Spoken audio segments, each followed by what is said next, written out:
baru ke awal bulan ini ketemu sama dia. Jualan kan sebenarnya itu buat bandwages. Iya. Udah lama. Saya kesana.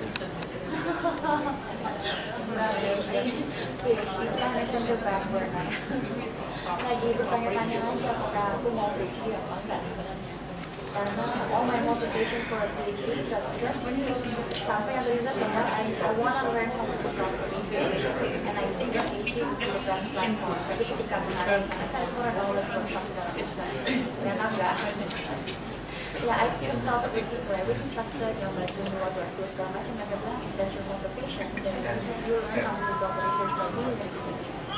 Atau to get fellowship dari PhD, it's about academic work. Sedangkan the type of research that you want might not be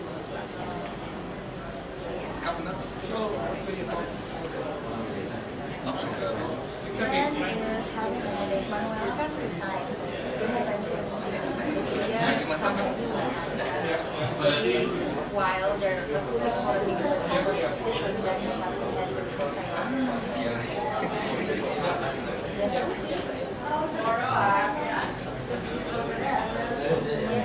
Kalau nggak sempat ketemu, Panja juga di Belanda kan. Dia lagi S3 di luar negeri.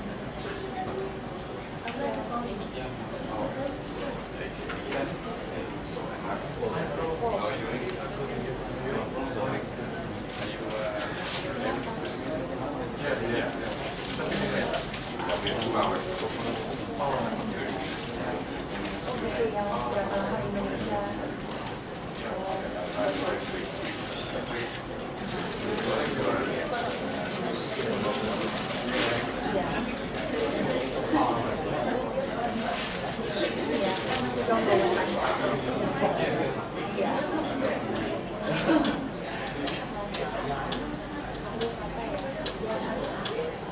Aku baru tahu itu, tapi sekarang udah lebih banyak selama PhD yang journal artikel based. Jadi daripada tulis satu disertasi, fokusnya adalah produksi satu artikel per tahun di topik besar yang sama. Terus di belakangnya di model dan production yang conclusion itu.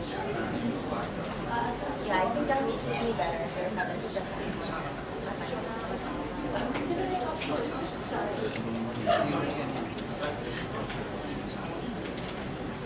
Iya ya.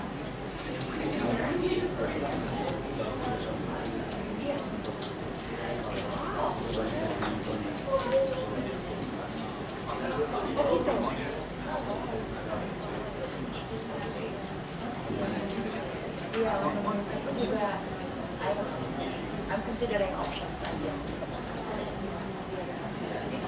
Terutama karena my academic interest kan agak beda sama my professional interest kan. Yang ini 4 tahun gitu.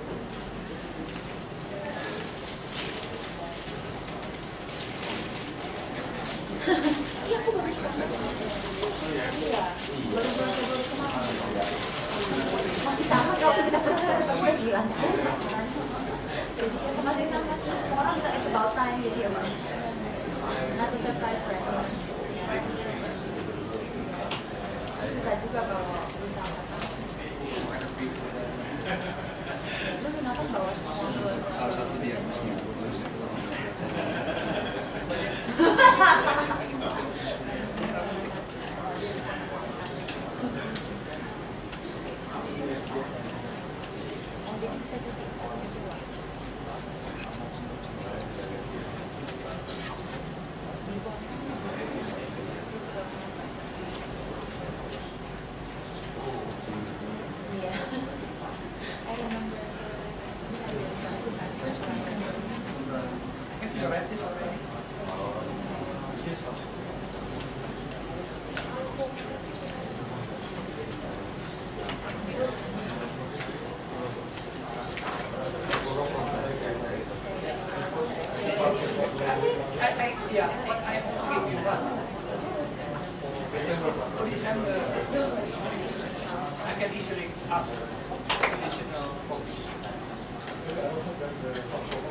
Iya,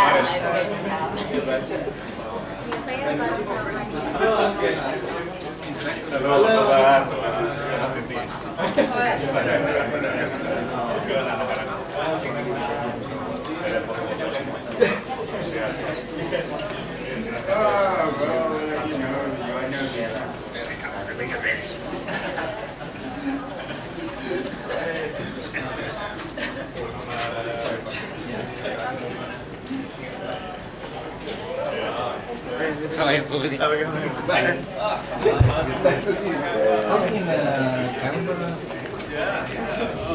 Not next week, but the week after. Lagi di mana? Normalnya saya ke Bogor. Oh, bagus ya. Mungkin pas setelah tanggal 14 saya Pasnya di saya akan memilih gitu ya.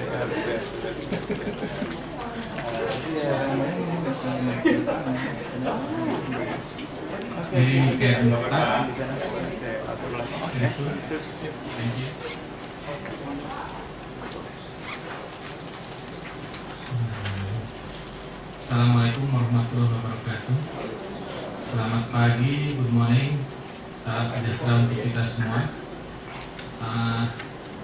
Let me introduce myself first. I'm Asep Surihadi from SMERU Research Institute, and on my left is Robert Sparrow from the Indonesia project of the Australian National University. First of all, we would like to welcome you all to this one-day workshop on Indonesian development research. Some of you have come from faraway places. We try to invite representative from each geographic regions in Indonesia, from Banda Aceh to Makassar. Not yet to the most eastern part of Indonesia. We hope we can do that in the future. Before I explain the objective of why we are here today, maybe it's useful if I explain that who are present in this room today. We are mostly representatives from research institute and research centers from all over the country. Then we also have large delegations from our friend at OS8 Jakarta office, and of course, since this is organized by SMERU and Indonesia project, we also have our colleagues from Indonesia project here. The idea for these workshops was initiated about a year ago when Pak Budi Resa Sudarmo visited us at SMERU. Discussed about many things, but among others we thought that we need to develop further our some kind of networks that we have developed through Forum Kajian Pembangunan, where we have a regular seminar series with rotating hosts every month to support development research in Indonesia. And we think that since FKP has gone quite well for 2 years, now in the third year,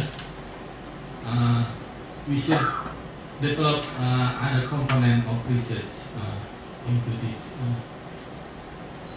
some kind of network. We didn't put the word network yet in the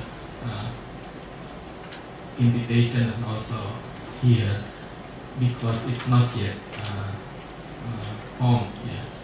Only if you all agree to have a network, then we can formalize it later. But our objective for the workshop today is basically to meet with each other. We are the people who are interested, who have concerns in advancing research, especially development and policy research in this country. So we thought that to facilitate that, by gathering today, we can share our research agenda and also share some case studies from our research as a way to learn from each other. And since there are many research institutes that we invited, we selected 5 research institutes today to share their agendas and research. Again, we try to be representative of the geographic regions of Indonesia. In addition to that, we are also happy that our supporter of this hosted has shown a strong interest to support this kind of activities, and also a network of researchers, of Indonesian researchers, if we all agree to that. And we have invited them to share their soon to be operating new program, the knowledge sector program. And before lunch, I think Pak Petra and Budias from OSED will share this program with us, and maybe we can learn what we can benefit from this program. Another component of research that is essential, we talked a little bit about that last night during the dinner, some of you attended the dinner, is about publications, especially publications in journals, more particular international reference journals. And since we know that Indonesia is quite lag behind, even compared to our neighbors in terms of journal publication, we thought we should invite people who know about the nitty-gritty about publishing in journal. So today we invited 3 editors of both international and national journals to share their knowledge and the procedure that they employ for us researchers to publish our papers in the journals. So we have Pak Tekianwi from Economic and Finance in Indonesia. We have Pak Arianto Patunru from the Bulletin of Indonesian Economic Studies. I have not seen Monica, but we have also invited Maria Monica Wiharja from the Indonesian Quarterly at the last sessions to share that knowledge with us. Before ending my welcoming remark, I would like to welcome Vita. I would like to thank Vita, Dian, and Bambang, and also Isma from SMERU, who have very efficiently organizing this workshop. Finally, as a resident of this city, I encourage you to enjoy Bogor after you finish the workshop. For you who are the first timer to Bogor, just for information, that the famous Kebun Raya, the Botanical Garden, is just across the street from this mall. And also Bogor is very famous for its culinary varieties. So I encourage you tonight to go out and find that specialty. Thank you.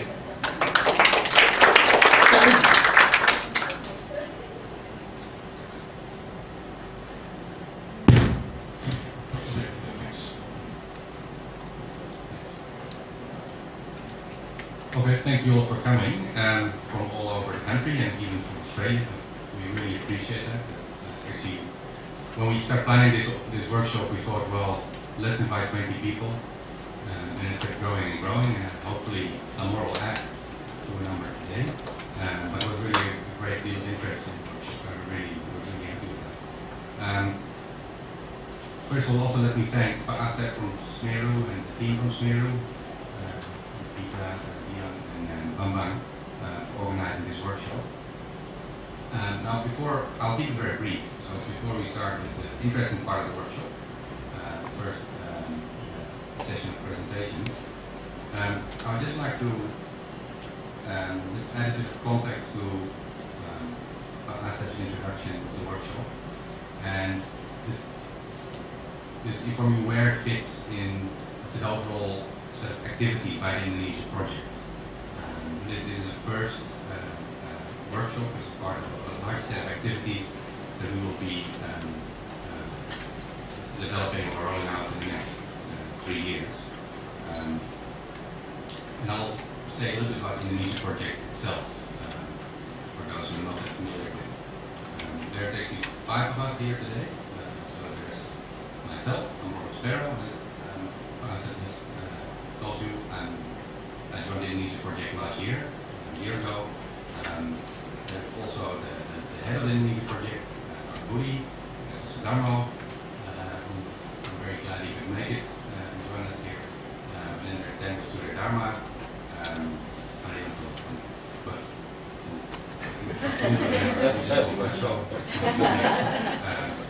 then of course also Chris Manning from the Indonesian project.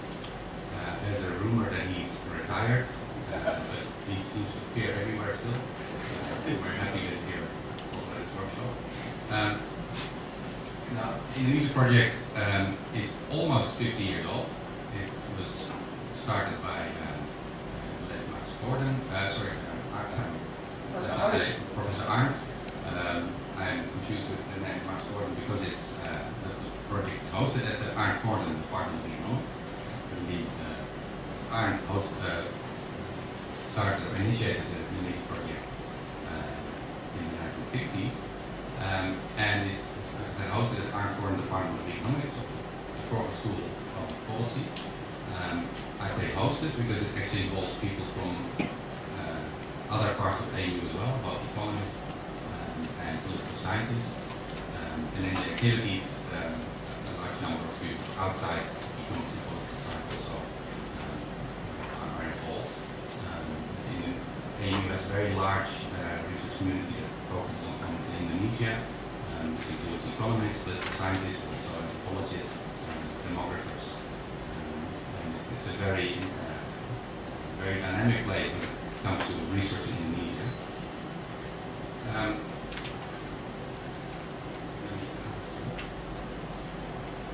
So we have basically 4 broad objectives for the Indonesian project. Very briefly, they're research in Indonesia, mainly related to economic policy. We provide training,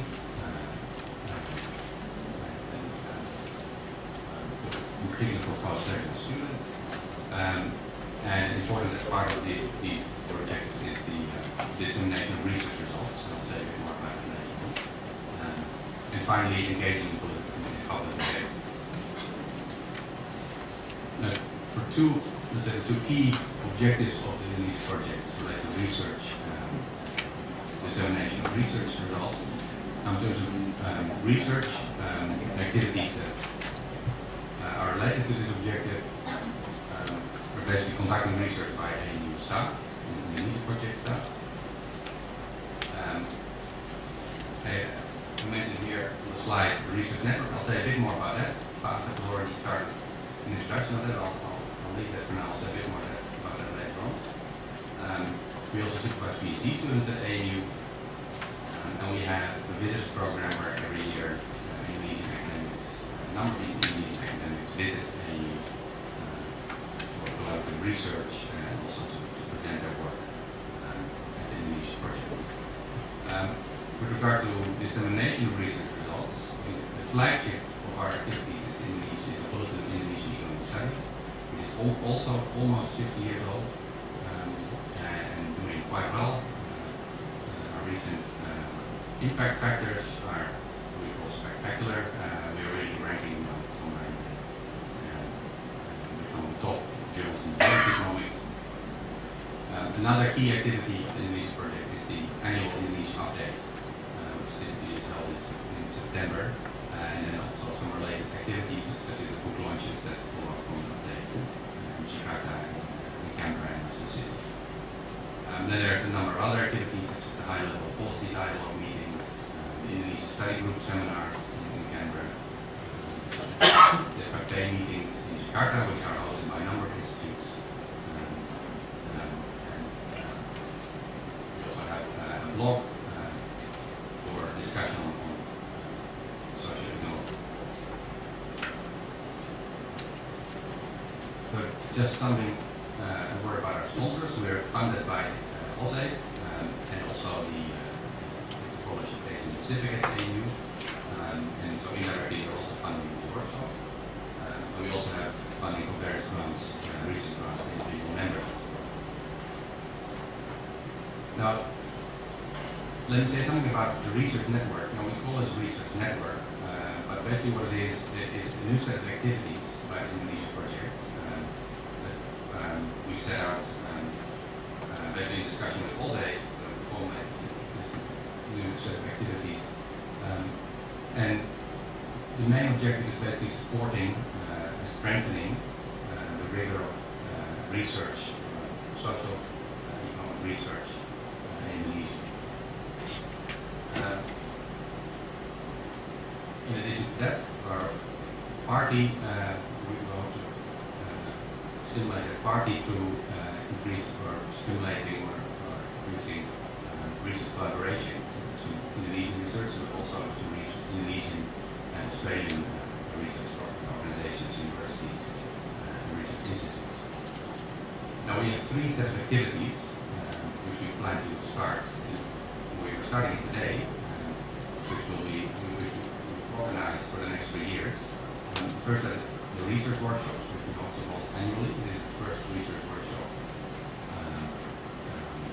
and we will have hopefully annually similar research workshops in other, hopefully also other locations in Indonesia.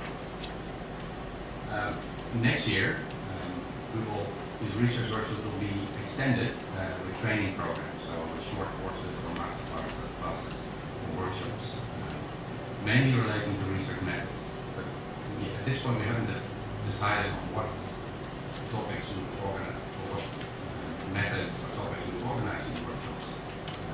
We're hoping also to get some feedback from you related to that. So actually, we'll distribute it later on, a small questionnaire with just 1 to 2 questions on your ideas on which areas you feel that providing some training would be very useful for the academics in general, also for yourself.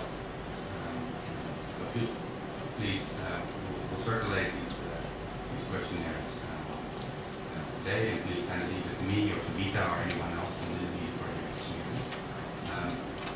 Things we can think of are workshops on academic publishing. We could, for example, provide a workshop with the managing editor of the Bulletin in Indonesian Economic Studies. So we'll just a workshop on publishing and dealing with the process as well, not just writing a paper. Yes, at the dinner we spoke a lot about this. It's not just writing papers, it's not just in English, but also writing specifically for an academic journal and dealing with the review process, etc. We also combine that with individual sessions. An alternative would be to have workshops really on specific research methods. So we'd be very interested to get your feedback on this. And that will be very helpful in organizing these workshops in the next 2 years. So that the first these training sessions will be with the next research workshop. We'll combine that in a 2-day event. And finally, third component of this set of activities are research grants. So also to make them funds available to provide research grants. This will start July 2013. That's Australian fiscal year, so that starts in July. So we have research grants for 3 years, so these are 1-year grants, 4 grants per year, about $50,000. And that's every year with 4 grants available. And the idea is that these grants are meant for collaborative research activities, seed money, to set up a research project or pilot projects, but it's actually collaborative research projects between Australian and Indonesian organizations. So we expect the main applicants from either Indonesian or Australian organization and our partner organization in that country.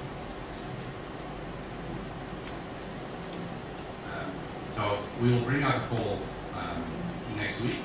The application opens in May, and the application deadline will be June 1st. And then in July we expect to have decisions of these applications, and we're successfully obtaining grant. And then the grants will be, and then the project will start as early as in July. I mentioned some themes here. So these are basically the 4 broad themes that these projects is focused on. Preferably projects would focus on one of these 4 themes, a very broad themes. But we would not like to restrict you just on these themes. Feel free to stick something on other themes. The key is it doesn't have to relate to economic policy, or as we apply work related to policy. That's my last slide. So I just like to conclude with welcoming you all. I hope we're on time. Yeah, we're right on time, 9:30. And I would like to invite the 3 speakers for the next session. And join us here today. That's Reed, Max, and Martin.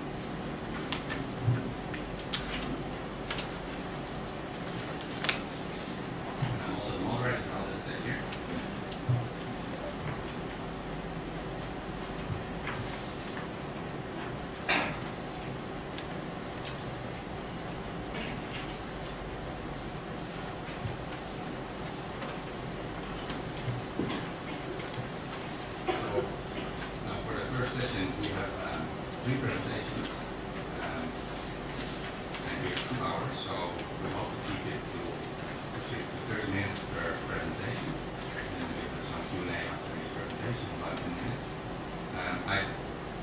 Keep your questions till Q&A sessions after the presentations. If there are any clarifying questions, please raise them.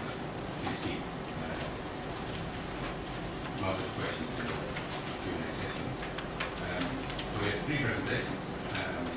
We have Hari Review from the Center of Economic and Economic Development Studies by Jaram University. We have Maxentius Sambono from LIPI, and we have Abu Salutu from Asian Indonesian Research Network. So, Arlington first.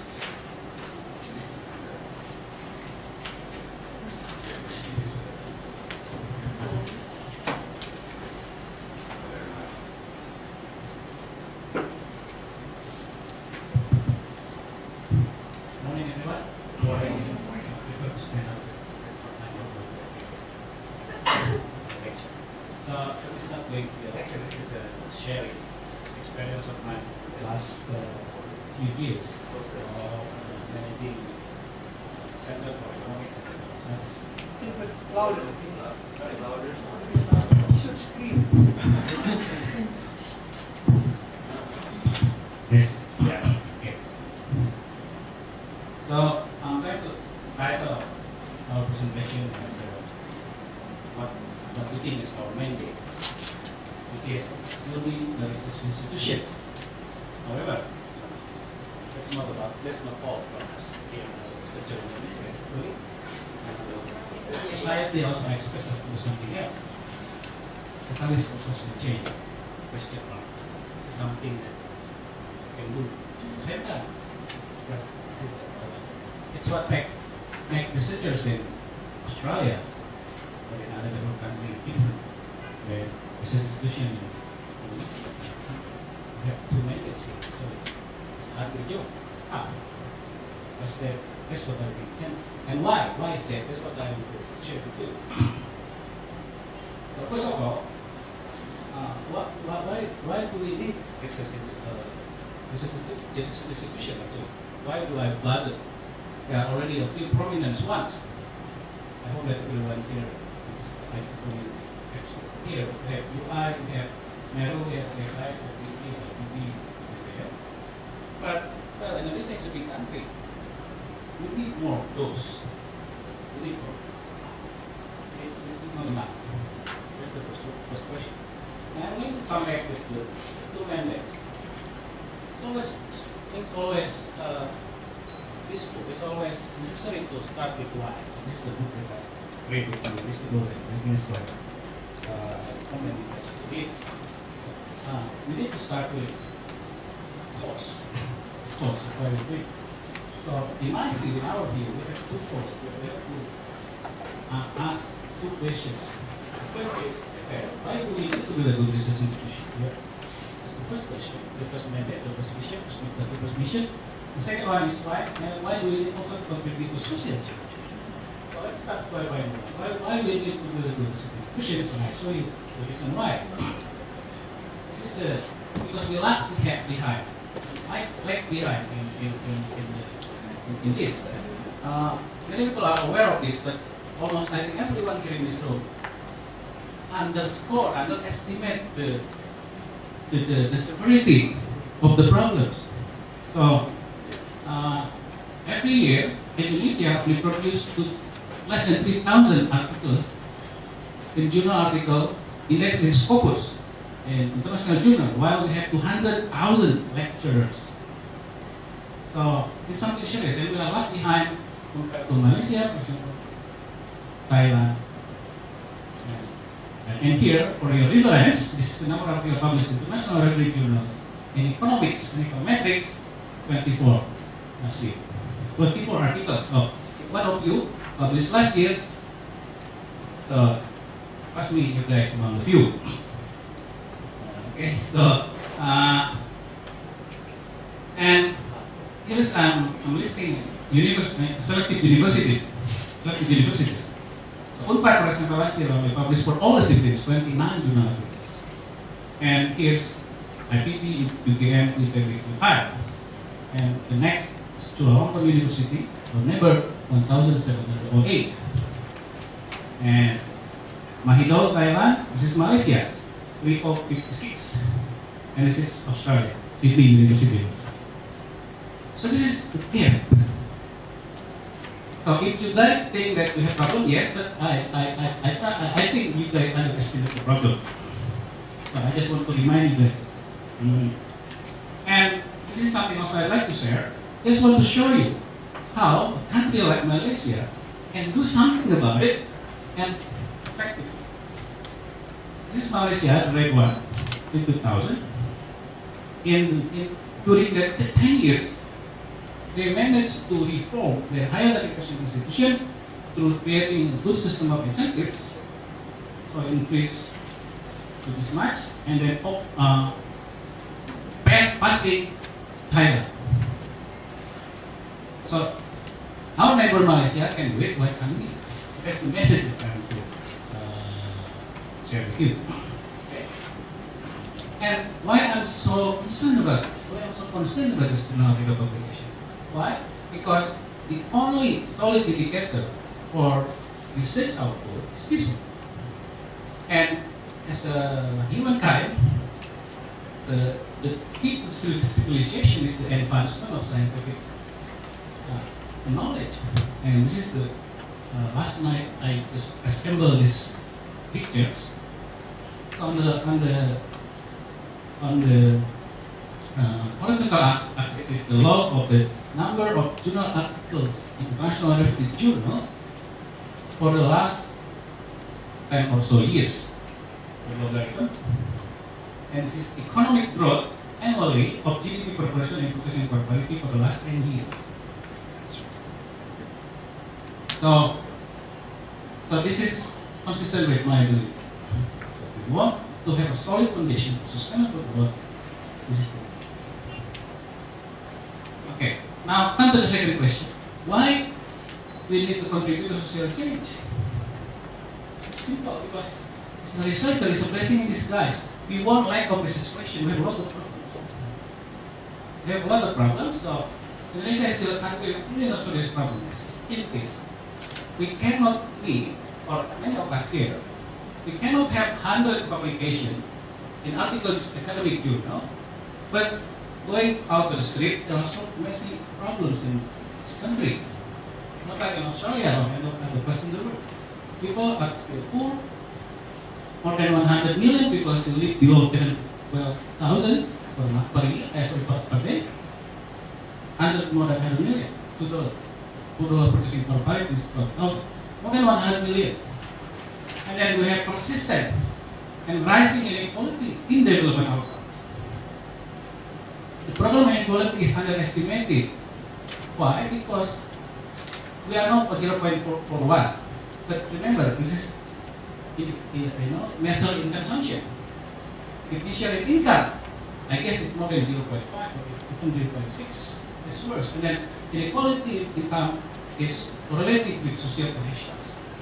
Perhaps that's why more recently people start to get annoyed with many bad news on the newspaper. It's perhaps one of the reasons. Okay, if inequality in development outcome is something that very delicate to solve, but we also have some more immediate problem, which is the root cause, which is the persistent inequality in opportunity. And the question opportunity is not shared. People are born, people should be born equal in opportunity, because we don't have a choice to which family we have to be born. So that's the key to equality of opportunity. And in Indonesia, for example, whereas the public spending on elementary education has been quite progressive, the public spending on secondary, not to mention the university education, has been regressive. More people at the end tail of the distribution receive more compared to the people on the lower tail of the distribution for spending on secondary education. So that's the, not need to mention about income equality, opportunity equality is also very much unequal. So we need more research institutions to work in this area to improve public policy. So this is the main. So that's why we need. Okay, now I'm going to do some more sharing about what we're doing. So when I started as my position as a director of this center, well, I just first day or first week of doing a challenge everywhere. There are many of them, but I will just highlight what I think is the most important ones. First is the most important one. We have very big incentives. We don't lack of human capital capacity. We just lack of ways, lack of goods. In many ways, in financially, and so that's one of the key reasons. And from external perspective, from the point of view of my center, the institution is government in general. So it's not supportive to this. So what we found is government actually doesn't have visionary strategies on what is the real problem is, not to mention the real solution.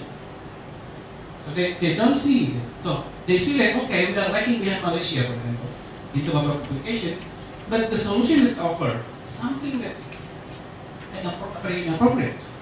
So, for example, the recent requirement of DP, for example, to require undergraduate and graduate students to publish their paper, I think that's inappropriate policies. The mistakes in the docent, why to have to shift your responsibility to your students? I think this responsibility is ours. So not the students. So I quote Pak Tek, mohon maaf.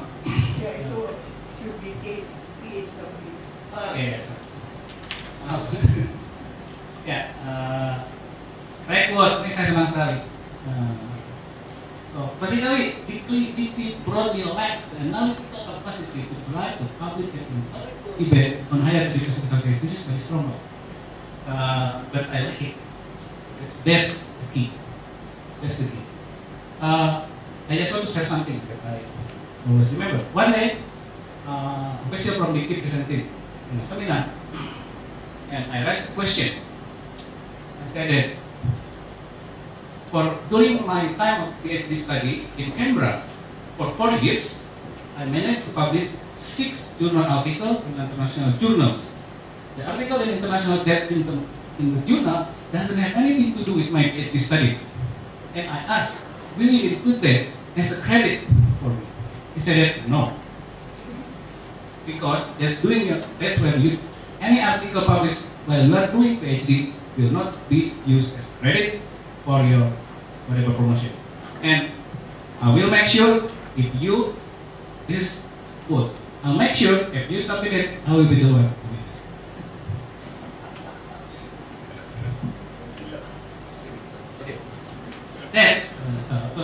That's why I like this is a big thing. So, and another thing is, in higher education sector in Indonesia, there are 2 main roles, education and research. But research is the anak tirikan. It's a steps. So, education service dominate. And that's becoming a brain drain of parents. Many of our new colleagues coming from good university abroad, coming home, they don't have time to do research. They have to fill all this position. Ketua ini, ketua itu, ketua ini, ketua itu, direktur program studi ini, direktur program studi itu, ketua master program, ketua basic program. Go on. So that's the brain drain in the research activity. That's what. So the summary is, well, in general, we live in an unfriendly environment with this 2 key mission. We live in a very unfriendly environment. It's hard. It's tough. Okay, but enough complaining. So what we've been doing, in working around these challenges. Okay, this is what I want to say. First, we need to pull ourselves together. That's the key thing in my experience. So pull ourselves together. So we do it. What is our strength? So this is, for example, the cloud words of research interest of the staff. This is all researchers, and I prefer to subset it into the researcher with overseas graduates because that's what I think is the skill intensive researchers. And this mengkerucut ke sini. So actually requires strength in labor and development as well as environment. So this labor and development. This is that we think our strength in terms of the intensive skills that we have, that we train overseas and things like that. And then we can combine this with policy relevance that we think the urgent issues in Indonesian development. So now we come up with new motto, new vision that what we're going to achieve in our research activity these days.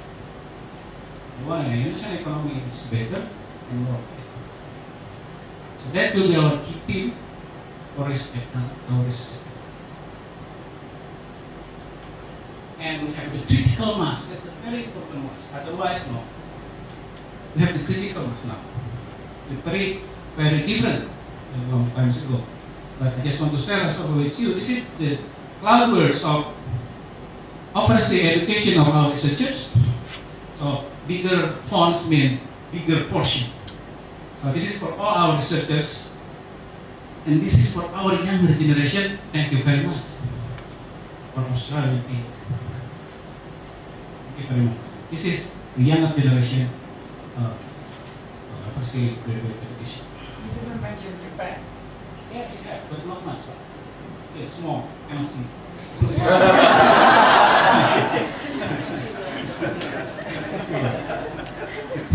Alright, so this is the must be needed. Now, there are many policy that strategies that or we invented or if we amended, but this is the thing that I'd like to share. Key highlight of the best practices. First is we need to, in our limitation, in the limitation that we have, we need to, as much as we can, to create a good incentive system. So that's the key thing. So, for example, as a director, I invent a new rule.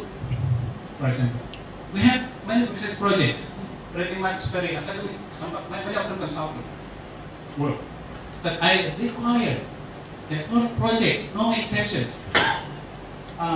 First, has to be externally reviewed, disseminated in seminar, open seminar, and to produce at least one working paper for each project. Otherwise, your last month's salary of the graduate will be cut. Assistant, yes, but so that's what otherwise cut. And that 1 month's salary is what big enough to incentivize people. And then, well, we have an annual small research grant workshop, a combination of a workshop and small research grants. Not much, $1,000, just 1 day salary of consulting works. But it's enough for us, especially for the younger generation. So we have to spend small research grant every year with combination of tutoring. So we have this. And we also have young researcher program. This is an incentive for our researchers to work with undergrad or postgrad students on their thesis, and then create a paper. So that's what we have. And then we also cross subsidize. We have to have transparency in our budget, so we can cross subsidize. There are research that have, for example, research that have big money, but there are research that is talking about money, but it's quite important as an academic exercise. So cross subsidize. So that's it. And then we need to improve our academic atmosphere. Because there are many papers now, because of this system, so we have routinely regular parties discussions, so research seminars and meetings. Now we're regularly doing it. And then we have to fight it for overseas research opportunities. We're working hard because that's where action is. So, and one of the strategy for doing that is we have to disseminate our work globally, so people know what to do. So it's the key thing because people notice this. So we have to extend and maintain global networking. SMERU invited me to here. I didn't request. I come here. No even Singapore for this kind of opportunity. So let's extend and maintain global networking. And then encourage and support researchers to be internationally exposed. That's also main thing. University has quite a good system. And for example, this is one of our global exposure. It's small, but it's not to give not much, but physical result. So this is the last of 7 years of our working papers in economic and development studies, and SOPEX, from 2012. So in general, we have a slowly but sure improvement in our feasibilities. So for example, last month, at least 3,000 people view our abstracts. I think that's what promising. At least 3,000 a month to view our abstracts in our working papers. So it's not quite visible. So that's I think also one of the reasons why in REPEC, we have no REPEC, place our center as a top 25% in the economics in So we're not, of course, SMERU as our brothers, so at least we can ahead of say hi.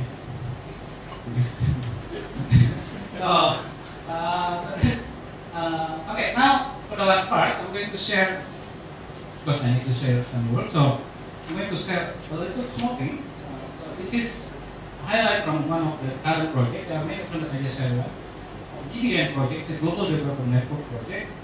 So this project basically is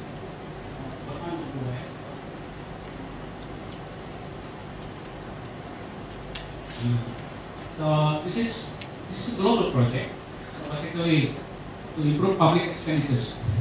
So why I share this? Because this is one example of research work that can serve the two mandates that we have to improve academic research and publication as well as contribute to social change. So that's why I share this. So this is a global project. So there are 15 we complete. There are 15 institutes around the world. And it lasts for 5 years. We are in the final stage. And analytical component is quite strong. So we have a problem budgeting analysis, we have presentation analysis, we have post-effective analysis, we have technical question component, and we have policy simulation analysis. And it's also based on a strong capacity building framework. And we managed to disseminate as a research paper quite many output projects.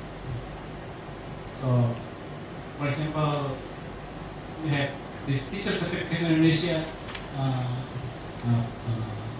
sub research that was released 2 years before World Bank even finished single studies with 10 times or 100 times of budget. So we published these articles and working papers and now trying to put it published in journals. But also we try to contribute to sustainable development. So to end my presentation, I'd like to share with you some video about one specific aspect of this project. I think it's good things to end.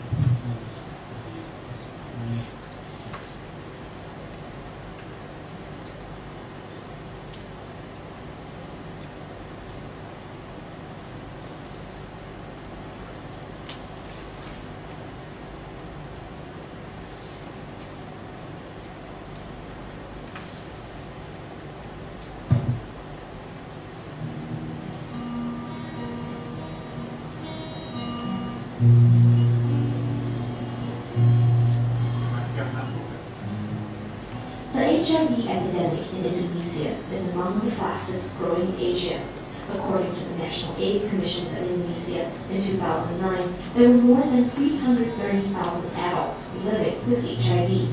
And by 2014, the number is expected to grow to almost 500,000. Here in West Java province, the city of Bandung has the highest transmission rate. Bandung adalah tetap nomor satu untuk ukuran kota. Kita masih merasa bahwa kasus yang terjadi sekarang masih belum menunjukkan hasil yang sebenarnya, angka yang sebenarnya dari kasus HIV yang ada di Bandung. According to health workers, there's also been a rise in HIV cases among those once considered low at risk. 8 years ago, Sri discovered that she was HIV positive. She contracted the virus from her husband. Mula-mula ya galau, ya risau tentang masyarakat, tentang kita, kehidupan kita masih mana ke depan, kita tidak tahu apa yang harus kita kerjakan. In response to the ongoing epidemic, the Indonesian government introduced 2 programs for HIV detection. Sekarang saya harus tanya, Teteh, kapan terakhir kali berhubungan seks yang tidak pakai kondom dengan siapapun? Kemarin. One is known as voluntary counseling and testing, VCT, in which the client takes the initiative to have his or her status checked. And the other is provider-initiated testing and counseling, PITC, in which a physician initiates counseling and then administers a test on those suspected of carrying the virus. But with limited funding for HIV programs, the government has had to choose which to focus.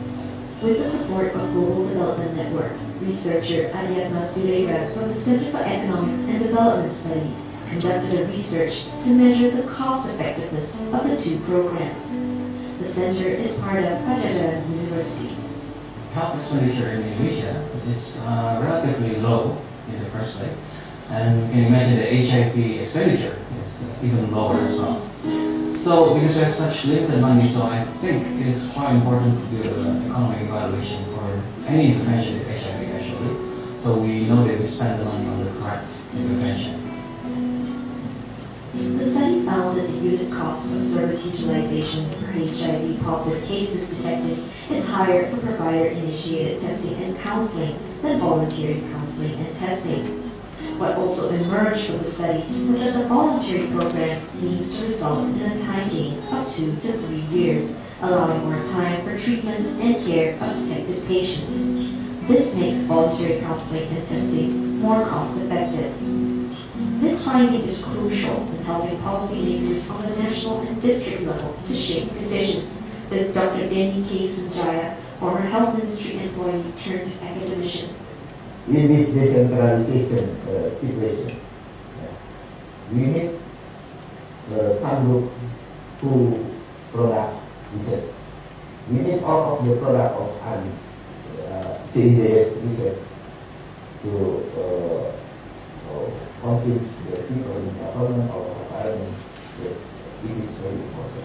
But not everyone agrees that the government should allocate more resources to voluntary counseling and testing. Sarwa Huni was a recipient of the voluntary program, says that the government should spend more money on provider-initiated testing and counseling instead. Basically, tes saja untuk kita mengetahui bahwa kita terkena campak. Kalau yang satunya PITC, orang yang sudah terdampak sakit. Yang lebih utama adalah orang yang sakit dulu. Researcher Adiatma says it's not as simple as more funds are required to scale up provider-initiated testing and counseling. We need to keep doing what we're doing right now. The PCT is backing up my PIDC, both of them working together. For those who are utilizing either program, the counseling sessions have helped them make better decisions in life. Saya melihat orang-orang yang banyak ya kan, yang seperti saya prihatin gitu. Maka dari itu bangkit usaha untuk biar semangat, biar hidup dari konselor itu. Kadang dia terlalu percaya diri. Kadang dia terlalu percaya diri. Tapi saya pikir itu poin yang bagus. Dia sekarang lebih optimis. Saya bilang kalau misalnya putus asa kamu salah, bilang kamu banyak yang orang lain lebih buruk daripada kita, tapi dia tetap bisa semangat hidup.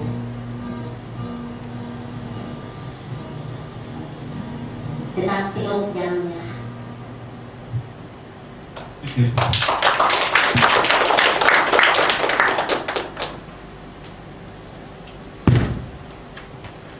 Thank you very much. We have 10 minutes for questions. So, anyone have a question? Oh, should we take one? Right.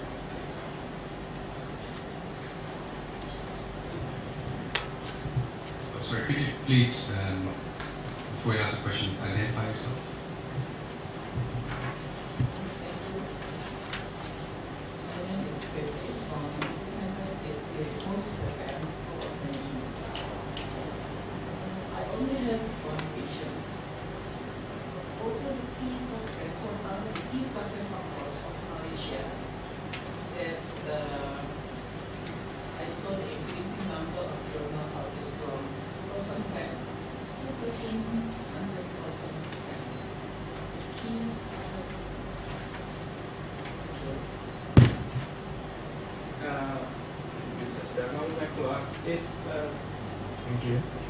Is on recruitment of your center rate, are you having an open recruitment or you only recruit from Unpad?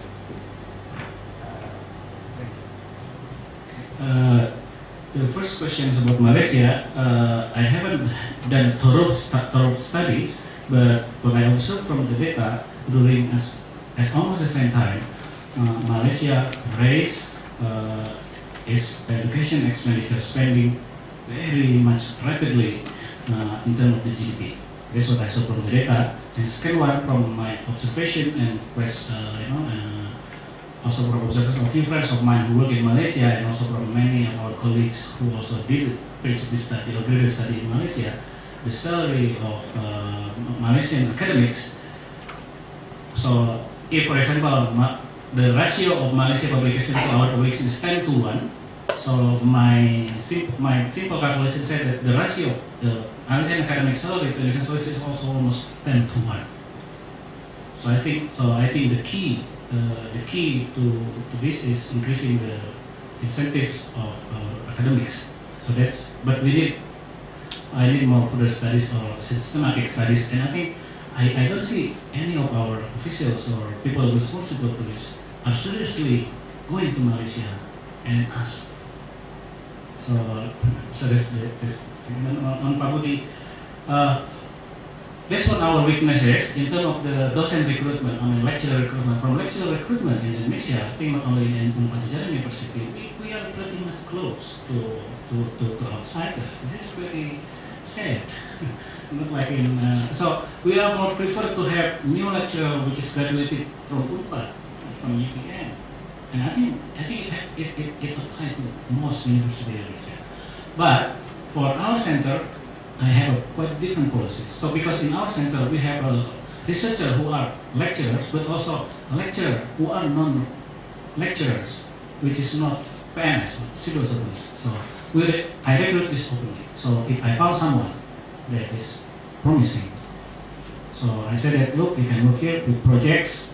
I don't guarantee much, but I guarantee to support you to do graduate study abroad. I have few friends, Pak Budi, for example. I can connect you to Pak Budi, I can connect you to Pak Hil, I can connect you to many people that can help you. So this is a incentive I give to these people. So I think sometimes for a few people, it's quite work. I just had yes. I just wanted to add that we did, as part of the knowledge design, we actually did do a comparative analysis of 5 of the countries: Brazil, Mexico, Philippines, Malaysia, and Singapore. And in addition to the incentives factor that you mentioned, what was also prevalent in these middle-income countries is the supporting structure for research itself. There's competitive grants, there's a good peer review mechanism, there's ways of publishing, there's ways of public accessing research funds.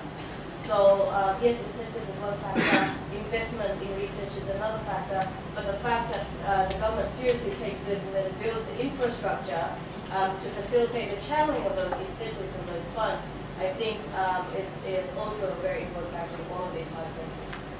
Thank you. Yes.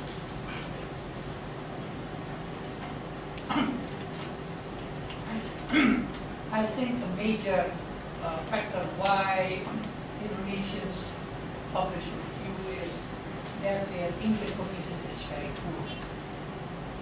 And in our center, since the Asian Malaysian crisis, we stopped subscribing to most of the international journals. And for instance, but I've said, okay, but at least look at the website of several institutions. For instance, I often read the website of the Peterson Institute of International Economics. It is very good. You can read a lot about the developers in other countries, also in Southeast Asia. And in my center, I see even those people who work overseas, they just read Kompas and so on. I said, look, if you want to improve your English proficiency, just if there are not too few economic journals, at least read the economics. You learn very good. Even now, when I read economics, I still have a dictionary with me if there's a term that I don't understand. I think it's just laziness.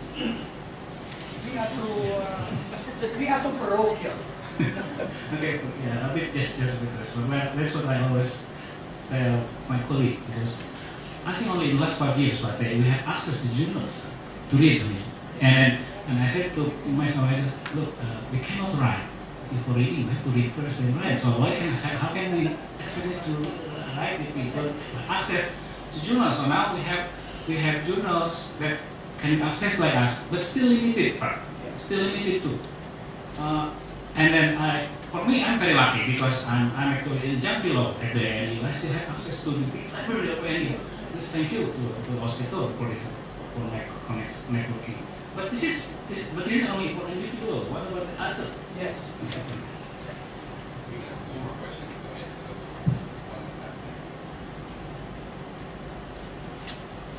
Okay, thank you.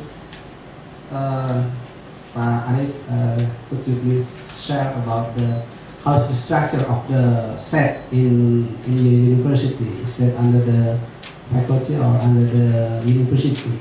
Because the structure is very important in Indonesia. Because we have to, if we want to get fund from outside, it should be good to the university or to the faculty. This is very bureaucracy in our organization. Thank you.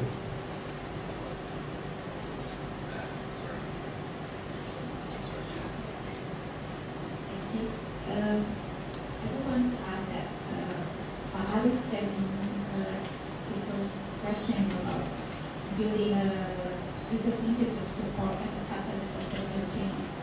We only see that Alex described about numbers of scientific. It is only the academic impact of the research institution. I would like to ask whether there are other criteria for research institution to become catalyst for social change. How do you evaluate the second question, and how do we make research institutions have a larger impact in society, not only to the subject of our research? The structure of sex, well, it's actually under the Department of Economics, not under faculty, but under the Department of Economics. It's a research under the Department of Economics. So it's a very small entity in the universities. And I like these quotes from Dede. So we live in a second best word with the third word bureaucracy. Yes, actually that's the big challenge too.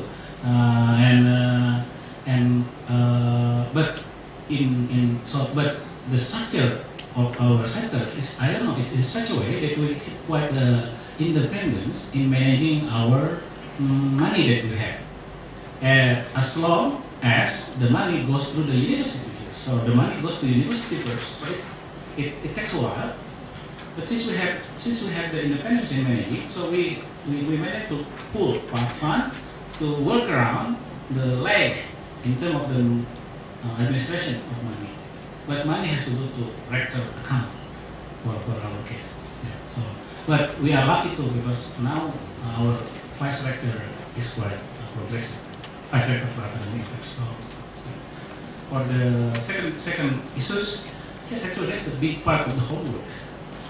But the thing that I believe that we cannot neglect. So because Indonesia still have a lot of social problems. How can we contribute to this? Of course, by picking our research teams that can contribute more to social change. For example, we managed to see that the social relevance is inequality. So we try, and fortunate for us that we have a pool of human resource actually with skill to tackle, to analyze those issues. So okay, then we focus on this because we cannot focus on many things. So we focus on this, and this is a social problem that we think that is in our best expertise to solve. So we pick our research team toward things that is more contributing to creating solution in terms of improving policies to social problems. So that's the homework that but not yet, it's still we have aim. Thank you very much. So unfortunately we do not have time for any other questions, and I know there's a number of other questions there, so please catch up maybe after the break. So I'd like to move to the next speaker, who is Maxentia Samora from Libya.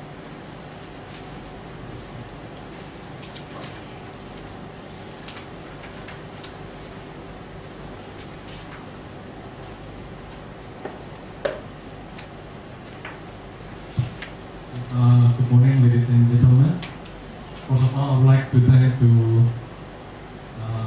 AU and SMERU for providing this event. I think this is really inspiring for me. I learned a lot from this events since last night. Participating also give many information on how we can improve our capacity building as researchers and how we can go publish out of our paper. So it's very, very tough.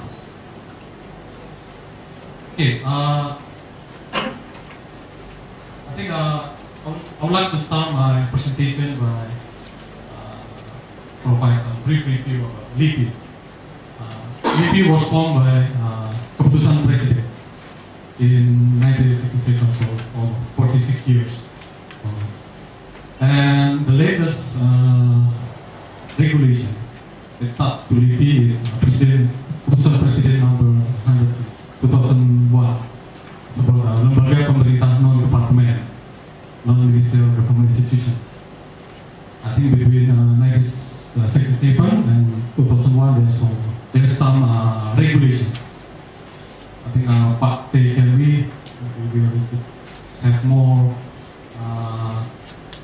experience on how the dynamic of regulation of LIPI happened between those years. Okay, LIPI is LPND, as we know, and there are 25 organizations of LPND, and LIPI is one of them. And LPND is under the authority of President, and they are directly responsible to President. But because we are LIPI, what I learned is we have to be IBN. What is IBN? IBN is independent. We have to be independent. We have to be balanced in providing our view. We are not only to criticize government or you are better than one, but we also need to provide suggestions. We also need to provide our solution on all the problems. And the most important is non-partisan. So we are not affiliated to any political party, although maybe some of our researchers to be a consultant or some candidate of president or I don't know. Okay, and LIPI is under coordinated by the State Ministry of Research and Technology. About the organization of LIPI. So on the top of LIPI is chairman, and we have also vice chairmen and the principal secretary. That's the main three components.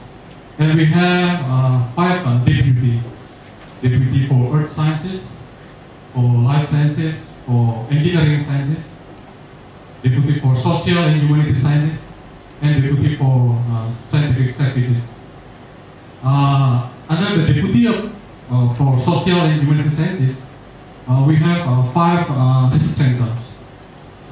Research Center for Society and Culture, Economic Research Center, Research Center for Population, Research Center for Politics, Research Center for Regional Resources.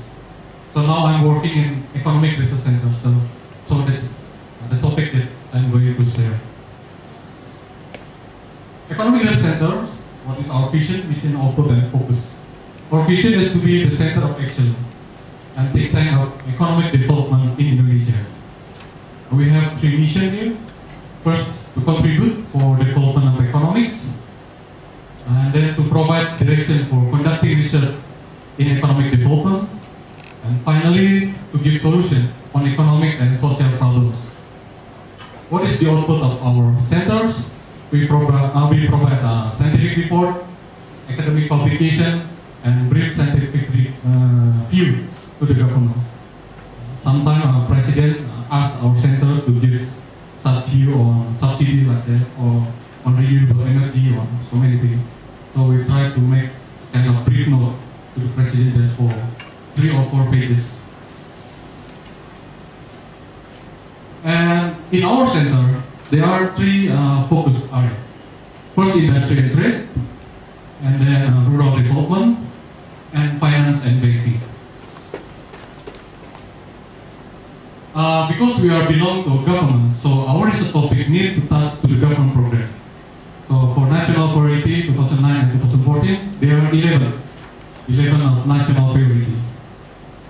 First is bureaucracy reform, good governance, education, health, poverty alleviation, food security, infrastructure, investment, climate and business, energy, that is my interest, also environment and disaster, underdeveloped from outside conflict region, and finally culture, creativity, and technology innovation. So this is the national priority that our research agenda should attach to this issue. However, in social and humanity sciences, research term between 2010 and 2014, there are 11 research terms. First is globalization and regionalism, and then economic security, democracy and civil society, development of human resources, religious and ethnicity, decentralization, natural resource management, energy and mining and industry, management and conflict resolution, management of security and defense, relation among departments, and marine cultures. What I have made in different color is all the research terms that attached to economic research centers. And for the other issue is attached to the other research centers, social and humanity research centers. What about research topics? So based on this research term, we try to break down into some research topic. So we have 7 research topic, and I try to indicate at least for example for globalization and regionalism, we have one PhD leading. What I mean by one PhD leading is one PhD graduate have put more interest on this issue. So for economic security, we have 3 PhD leading. Human resources development, decentralization, we have one PhD leading here.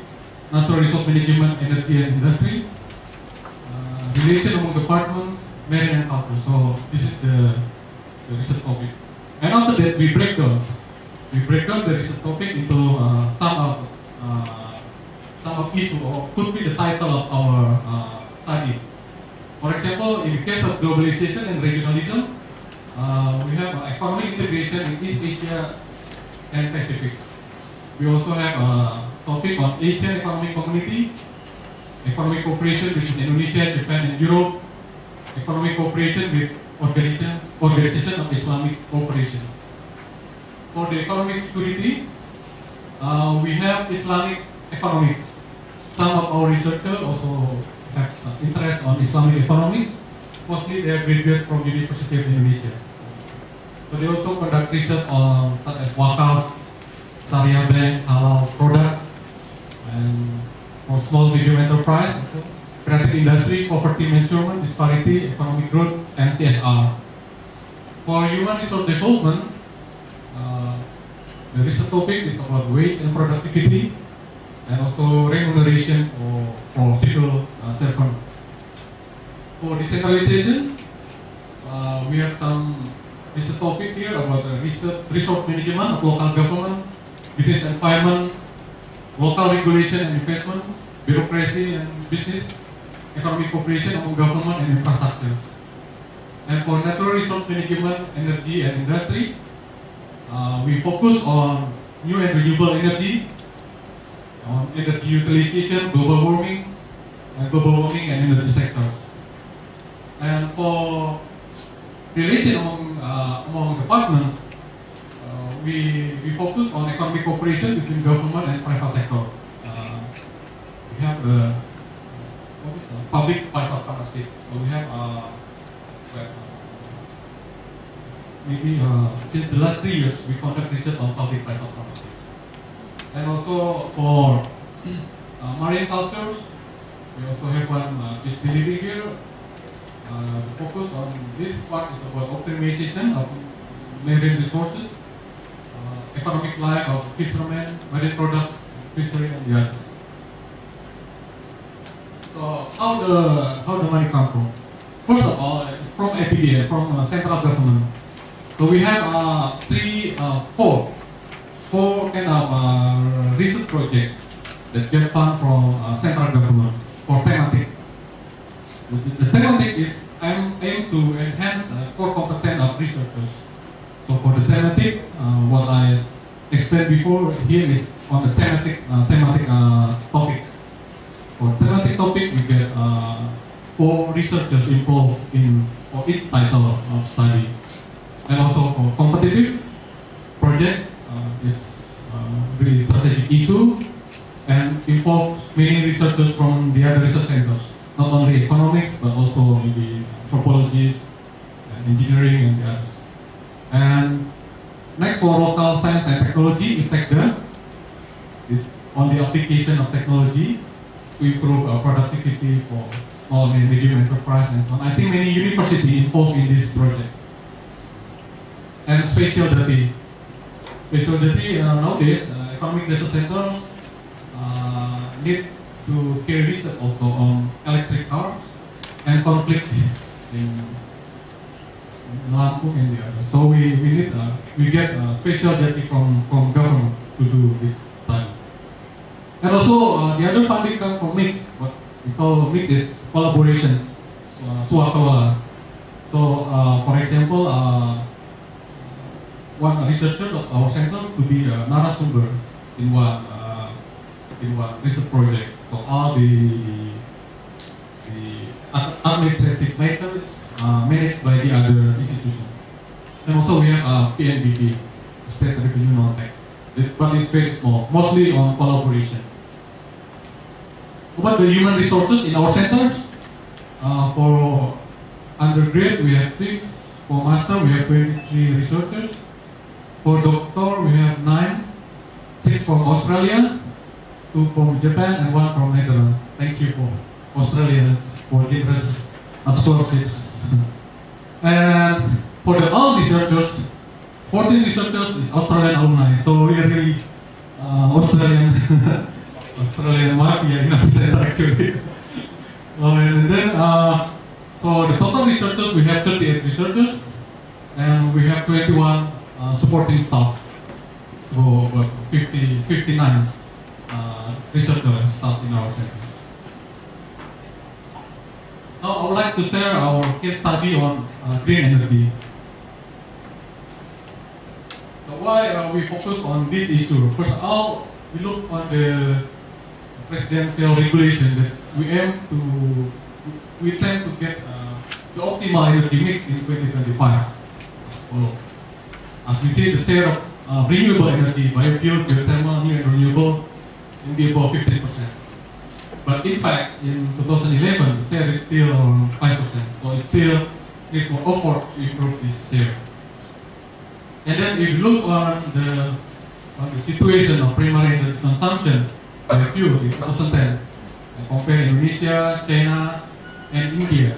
Although in terms of oil consumption, Indonesia is quite high compared with China and India, but 53% of our energy consumption come from oil, compared with China around 18%, and India around 30%. But in terms of renewable energy, share of renewable energy in energy consumption, Indonesia is quite low, like behind the China and India. And then about the CO2 emission, most of our CO2 emission also come from electricity sectors, around almost 48%, and for transportation around 20%. And then about the condition of our power supply, of the power supply installed capacity, as we see from this table, for the outside Java still depend on diesel, on fossil. So that's why it's quite difficult to reduce our electricity subsidy, because in the outside Java, most of the power system depend on oil. And in the total share, steam coal still quite dominant, 41%. Over the renewable, it's quite sad to see the story of renewable. In 2007, for example, the share of renewable energy in the power in our power system is around 50%, but now it's decreased to 13%. It's quite sad. And the other hand, we also notice that electricity is quite important to improve our industrial competitiveness. This. For example, in the case of textile, the share of energy consumption around 6%, but for metal smelting manufacturing, it's quite high, about 25%. So if we look on this situation and thinking how Indonesian can do hilirisasi, downstream industry for smelting, if there is no energy resources in outside Java, it's quite difficult to develop downstream metal smelting industry outside Java. So this is our target. We have to improve electricity power plant 3 gigawatt per year, but in fact between 2005 and 10 only 1.2 gigawatt is still like behind from our expectation. And also for the renewable or geothermal, for example, we expect the utilization around 5 gigawatt, but in 2011 is still 1 gigawatt, still far away from our target. So with this kind of situation, the motivation is why we focus on renewable energy is first is rapid increase in energy consumption. We become net oil importers. Upward trend on oil and energy price. It's related also on energy security issue. We can improve rural electrification program related to economic competitiveness, as I explained this before. Resource depletion on our coal, gas, and the others, to global warming, and give it the potential and utilization of renewable energy. So what is our research roadmap between 2010 and 2013? Actually, I didn't do this research, so I summary the study of my friends. So in 2010, we focused on bioethanol, and then in 2011, we focused on geothermal, 2012, microhydro, and now we focus on solar farming. So this is basically the report outline of our study. For example, in the case of bioethanol, we also get some lesson learned from Brazil, US, Thailand. We learn from those countries, and also we have the section we develop bioethanol industry in Indonesia. This just show what is the sub section for each report. And then what is the methodology? The methodology that we use for this study is mostly on primary data. So we conduct in-depth interview with mostly with local governments, with also with people, with other stakeholders, and we also conduct survey questionnaire, but quite limited number of questionnaire, maybe below 30 respondents, quite low because of maybe budget reason. And we also collect secondary data from BPS and the other institutions. For this study, the technique analysis, we use 5 types of techniques, mostly on the management side or management perspective, because I think the leading for this study is under the research with the researcher with experience in management study.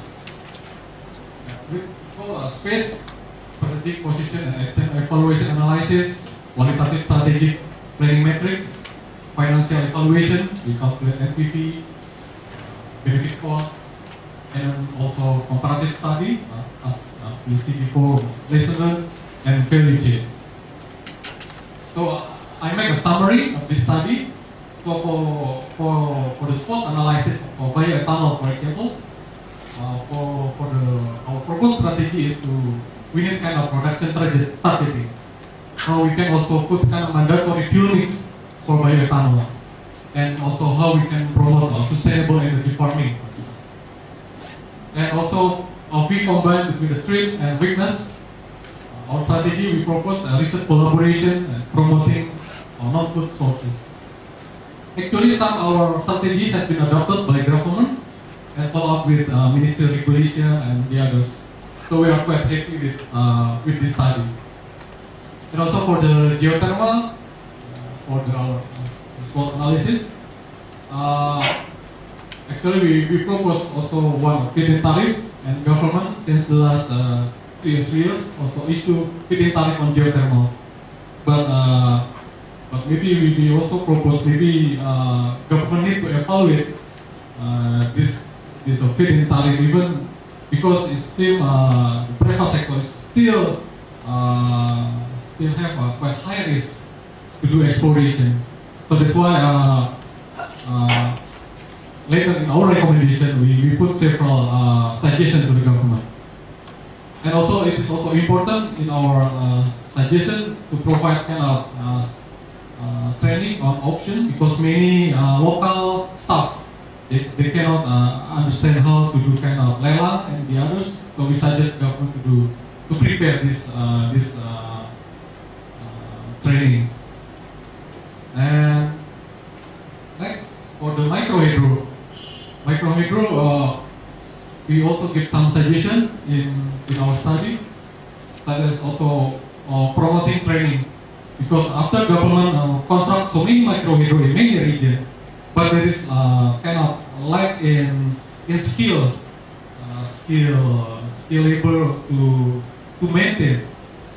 If something happen on this kind of technology, what they can do, this also need they need kind of training. And if possible, why not kind of vocational school? They provide kind of specific curriculum on micro hydro. That's also our suggestion. And also for the community-based development, we have kind of social laboratory. I will explain later how we can test to the people and how to understand the people on the new technology. And also how the micro hydro also can attach to the university, because it seems that we have faculty of agriculture, for example, agriculture technique and so on, but it seems they are not really attached to this issue. It's quite sad to see this situation. I will explain later why this is. So our recommendation, following our research roadmap since 2010 until 2012, first, provide more incentive, of course, for land concession, easing of construction permit procedure, favorable long-term contracts, bid loan or required capital goods, feed-in tariff, subsidy to minimize exploration risk. And we also suggest gradually switch oil and electricity subsidy from the final consumer to upstream levels. We also suggest a kind of mandatory. I think Indonesia needs kind of renewable portfolio standard law, following China and the others countries. Zero consumption for oil or for steam. Government also need to put regulation on emission intensity targeting for power plant, and then promoting capacity building, monitoring, evaluation, and enforcement in power saving. And finally, integrated policy framework. This is quite difficult in our country, how to integrate between Ministry of Energy and Resources, industrial policy, science and technology is very, very difficult. So what is the result product from our study? First, of course, is book report, book publication. It's done by Legal Affairs. We printed about 100 books and distributed to all the stakeholders. We also upload our book in the web. You can open on the web. So far, we published 2 journals, but still in our local journal, Jurnal Ekonomi dan Pembangunan, on biofuel and bioethanol. We also produce 1 policy papers, and 1 policy paper for biodiesel, bioethanol, and geothermal, and 1 policy paper on microhydro, and we submit it to DPR. But I'm not sure they read it or not this or study, but yeah, this is just our obligation. And also we use our research study for energy for material for economic outlook, because every year, at the end of the years, we do economic outlook. And finally, we also use our study on how to enrich the research capacity to do social laboratory. What is social laboratory? It's like this. We get a research fund from Japan, from NGO, from IGES, and UNEP to construct a micro hydro in Bogor. We collaborate with the IPB, Faculty of Agriculture, Technique Pertanian, Agriculture Techniques. There's some students there.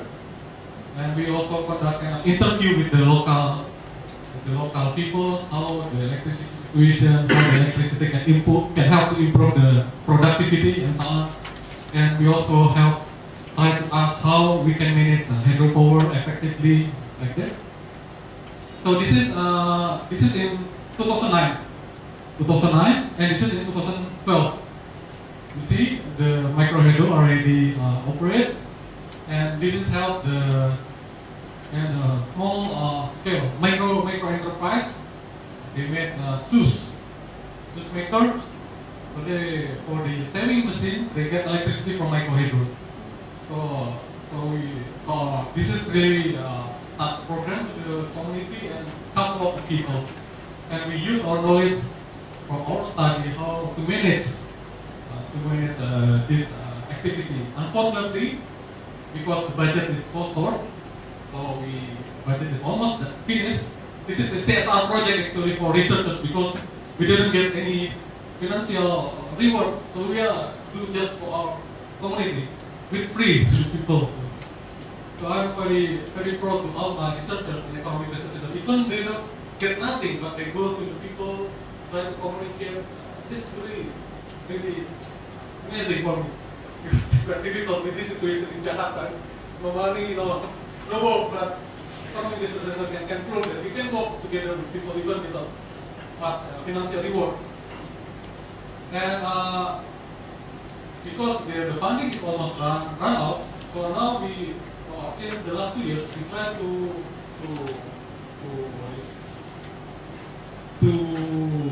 expand the economic activity. So this is the main activity is to help the saving, and they give contribution, maybe 1,000 per month, and we collect the fund, and we use the fund for bridging lele, pembiakan lele. Dan ini adalah dana bergulir, so we get the money and we try to scale up the fund. So we expect in the next 5 years, the Ciomas, Sukaharja village will be an independent village in terms of energy and also can improve the productivity and reduce poverty. And unfortunately, this is also quite difficult because it's difficult to market the product, especially when the pasar Bogor dibersihkan begitu ya. Pedagang-pedagang ini susah menjual produk mereka sehingga mempengaruhi juga pendapatan mereka. So this is really integrated approach not only at local but the local government also need to provide opportunity for these people to get access to the market. So that's all my presentation. Thank you for your attention. Thank you, Max. Any questions? My name is Priya Sharma. I'm from BD, Bogor University. I have two very short questions. The first one, how do you describe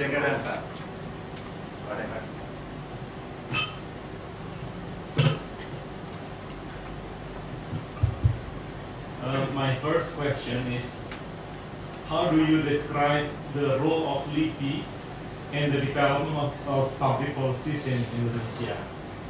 The second one, we know that our government has a Ministry of Research and Technology, and many ministries have R&D division, Balitbank.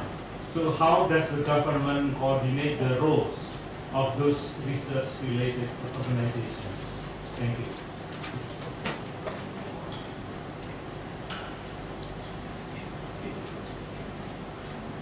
Thank you. I'm Dina Wisnu from Paramadina University, the Graduate School of Diplomacy. My question is actually probably to be best answered by Robert. In terms of, I wonder so far because we have already two presenters, and looking into the materials that is being presented, I wonder what were the basis for you to select these several organizations or universities or institute, because as you know, all of us have research agendas and we come from various different places, and if I look into the list, there's actually no representative from private university. So in terms of how you describe our challenges and what we've done differently for Indonesia cannot be captured, I'm sorry to say. And where's the place for us to share that? I wonder. I really want to share something, but I don't know where's the place in the session, when. And then secondly, in terms of, we've discussed the first speaker and then second speaker about all this. I sense that everybody already know about the common challenges as researchers, as universities, as research institutes. But none of us actually really discussed the challenge of networking between universities and institutions. Because I think that's critical. We all know that the problem is systemic. It's not individual, it's not individual researcher, it's not individual institutes either. This is very systemic thing. So if AMU and SMERU really wants to make a difference in all of this, we have to really discuss the practical things of networking. In reality, it has been really hard, based on regulations, based on sometimes ego, sometimes also just procedures to really network and collaborate with across institutions, across universities, because I guess private universities have a lot of efforts to engage with other private universities or also with public universities, and there's just no means available to do that. It's just not allowed. I mean, at practical level, it requires too much effort, and so the things that were mentioned in the first by the first speaker that we're not being very productive, partly is because we have to do a lot of multitasking. You mentioned about the procedures that you have to handle because of the financial matters needs to be passed to the rectorate first and then going to you and blah, blah. That's a lot of work, you know. The little details has a lot of work and spends lots of time. Researchers have to do a lot of multitasking, and I guess among all of us sitting here, we're among the productive writers in Indonesia. So, you know, in terms of, we have to figure out how to motivate these lions. You know, if we can put a metaphor, if we are lions, but we have been fed with rice too much, so we're not we cannot roar anymore. You know, we're not. We have been so tamed in our approach, in our capability. It's not that we're lazy. It's not that we're. But it, you know, the environment has not trained us to be real lions. I'm trying to think of a metaphor that, no, it's not laziness, it's not, no, because we've tried a lot. And underneath all of this that you've seen on the surface, there are lots of very potential young scholars, you know, in Indonesia waiting to be explored. We are so desperate actually down there to be figured out. We write, we want to write, and if you look at the newspapers, there are lots of new names showing up, just trying to write little columns, because that's the only place they thought they can write. So, and in terms of a journal, for instance, speaking in journals, it's not, the other thing is also the cost. I don't know if, I've never published in BS before, but I read BS a lot. Do we have to pay if we want to publish at BS? Because in other journals we have. Yeah, so it's and it's already written also yesterday in Compass. Accredited, we have to pay. And to publish books, we have to self-fund it, you know, generate fundraising. In order to publish just one book, I have to find, do lots of efforts just to fundraise. And as I said, this is, you know, if you have to do a lot of multitasking for things that are not, my expertise is not fundraising. So it's really tiring. So I guess, I hope, you know, it's not too much. Thank you.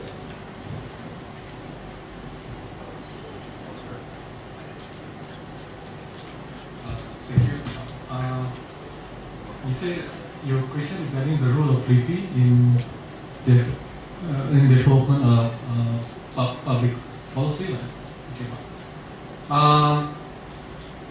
Since I think actually we have a kind of tradition, before we conduct research, we need to do kind of proposal, research design, and so on.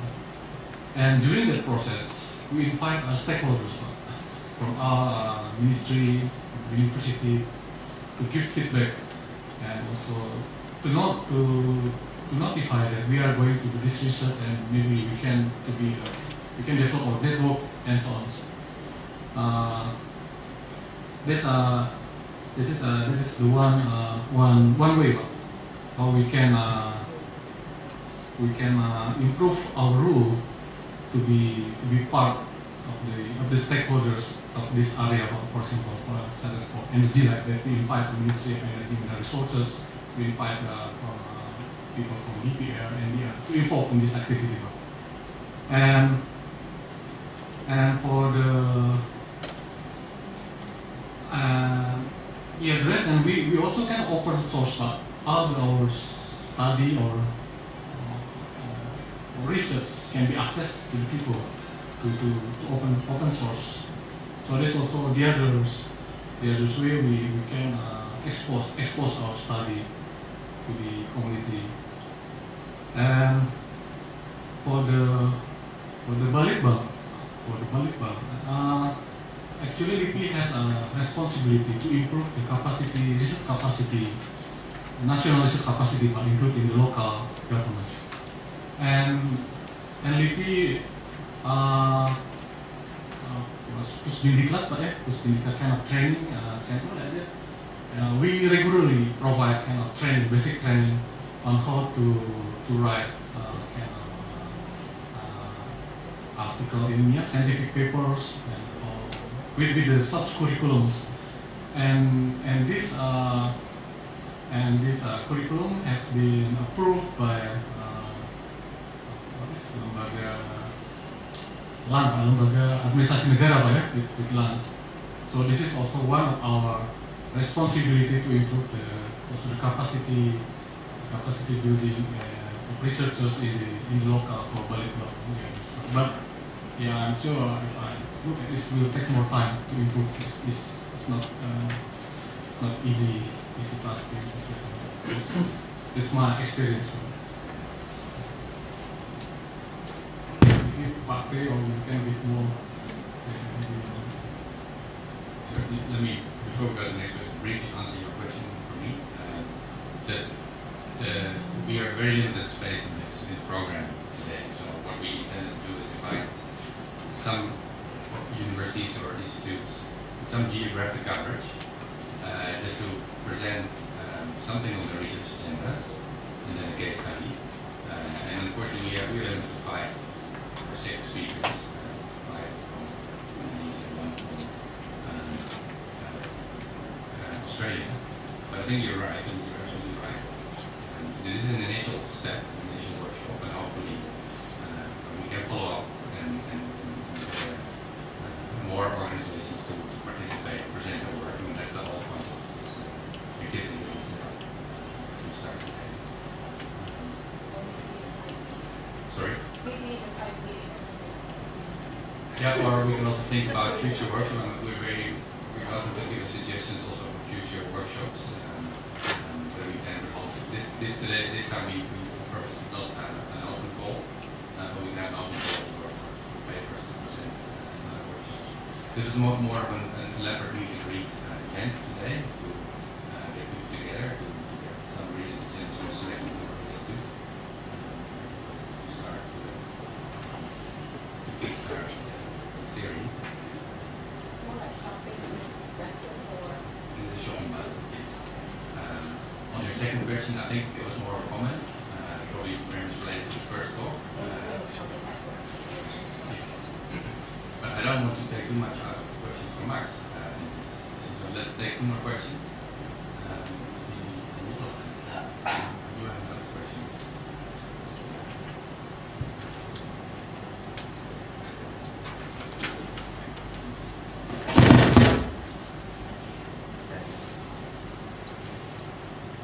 I'm Zeni from Mataram University. In your presentation, you mentioned that one of the output study from LIPI use you product the brief scientific view for the president, for government. It's a very interesting one. I just want to know if you have information about how many policy making based on the result of our research. I think is very important, as mentioned in the first presentation, also by Mas Ari. Yeah? You mentioned that how many scholars cited your article, yeah, in the international journal, but we have information about how many policy making in the daerah, yeah, provinsi, kabupaten, or national level based on our research.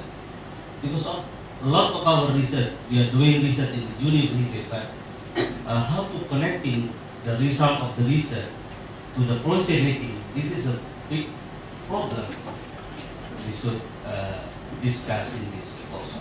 Thank you. Do we have a question for Max?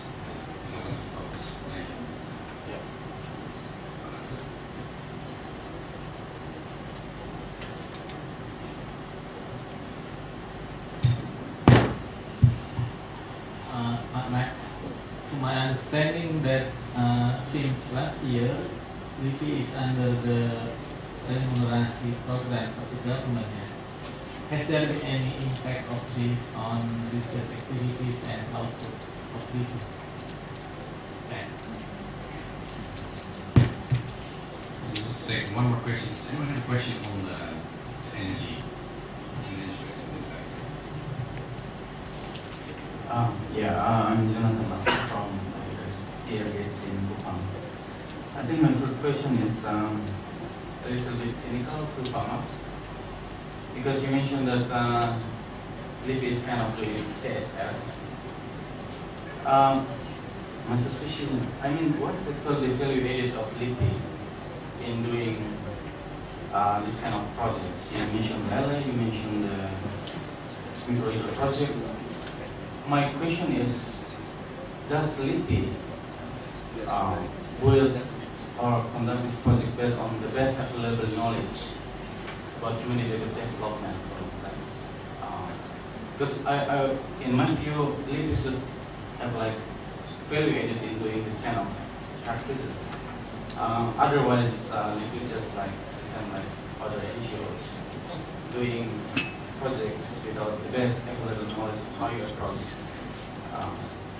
and it's kind of exercise in itself.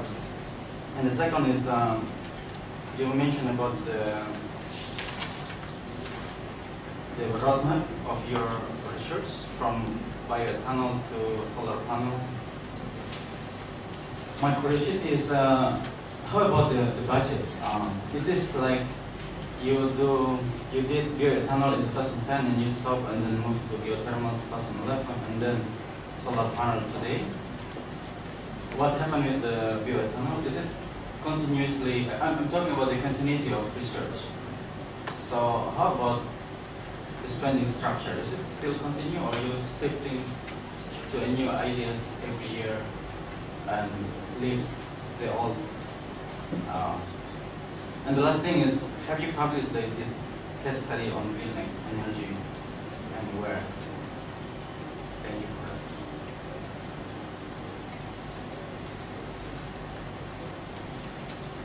Okay, thank you. I would like to respond to Pak Zeni. Yes, our experience in 2008 and 2009, when there was a global financial crisis, we give our academic review. We do kind of study. We do study with macroeconomic modeling and so on. And after that, we summary from maybe from 20-25 pages into 3 pages and give it to the president, because it's quite sensitive. Sometimes the issue is quite sensitive if we open it publicly. So kind of the informal consensus, we keep the report for 3 months. So we keep silent for 3 months and waiting for feedback from the president office for that one. So this is our initiative, also as our responsibility to the situation at the time. And regarding Pak Asep for the remuneration, yeah, we just started, and most of the researchers got huge of money by the end of December on 25th or 26th. That's kind of a Christmas gift for the researchers, but how the impact, we still evaluate this, the remuneration part. This is positive or how the situation, because so many conditions with this kind of remuneration, and sometimes the condition is not easy for the researchers. For example, such we have to give kind of signs or fingerprints in the morning 7:30, and after give again fingerprint or at 4 p.m. every day like that. So our mindset is like a bureaucratic way of thinking. It's not like as researchers, but yeah, we're still improving on that side. How we can maybe next year maybe we can really give more clear picture how the impact of this remuneration. And for Pak Junaidan, yes, I agree with you. This is actually not our core competence. So that's why in conducting this study, actually this collaboration with the NGO in Japan. Also, this NGO, but with NGO in Japan, with also IPB and so on. But what I want to emphasize is our knowledge during our research. We contribute our knowledge based on core competence, economics, how to construct as community-based development and so on. This also will give us more information how the real problem on microgrid development in Bogor, for example. So yeah, that's for the for the budget. This is a multi-year project. So multi-year projects actually we set for 5-year project, 5-year project. So for the first year, for example, we study on bioethanol, and this is finished. And the second year, we move to the others. But at the end of the 5th years, we need to make kind of a strategy on the whole strategy, how we can promote the renewable energy. So this will be the last year for the multi-years program on renewable energy. For the publishing, so far we produced 2 papers, but still in our local journal. Still in our local journal, we do our best to publish in international, but yeah, it's need more effort, but it's not easy.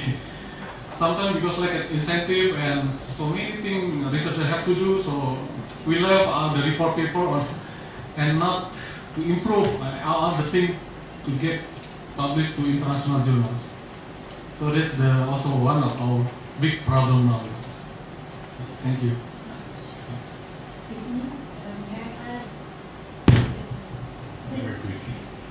Just adding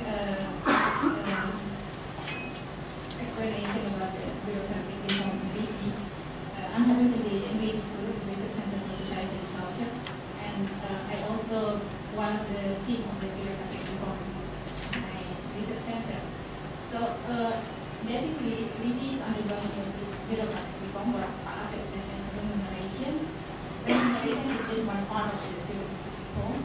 We basically we renew our vision and mission as RIPI Center for Great Science, and then RIPI become a scientific institution that acknowledged globally and nationally.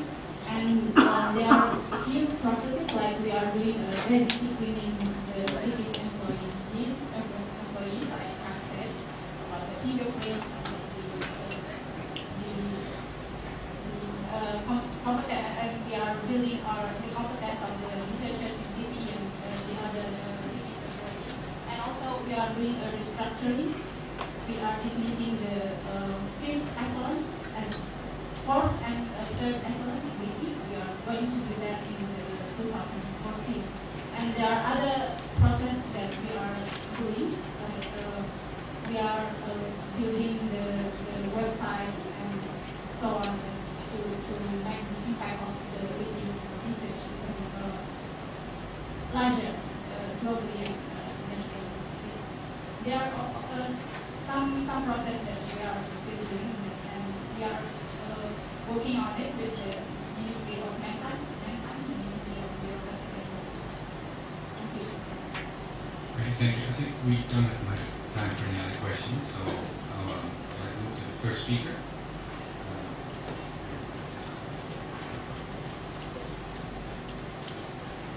First speaker Abdul Majid from East Indonesian Research Network. Thank you. Good morning, ladies and gentlemen. To complete our session, let me add the variety of our discussion this morning. I will try to introduce about JT, Jaringan Peneliti Kawasan Timur Indonesia, or we call it Eastern Indonesia Researcher Networks. The JT is actually not a purely, I may say, it's not a purely research institution. It's a researchers networks. It's just like a forum, something like that. It was initiated by Bhakti in 2007, a few years ago.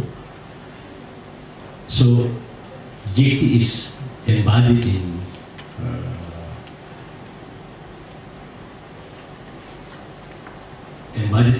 Bhakti.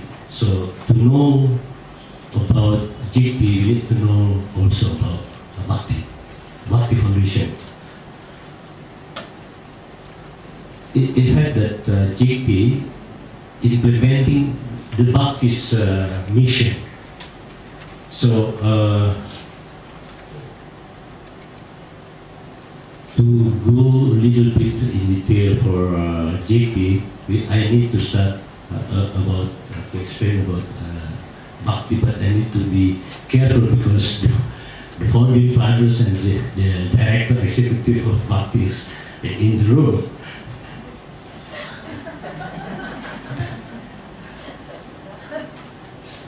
So, if I may say, the initial idea of forming or building Bhakti is based on the ideas of knowledge exchange among actors and development partners who focus on the Eastern Indonesia development.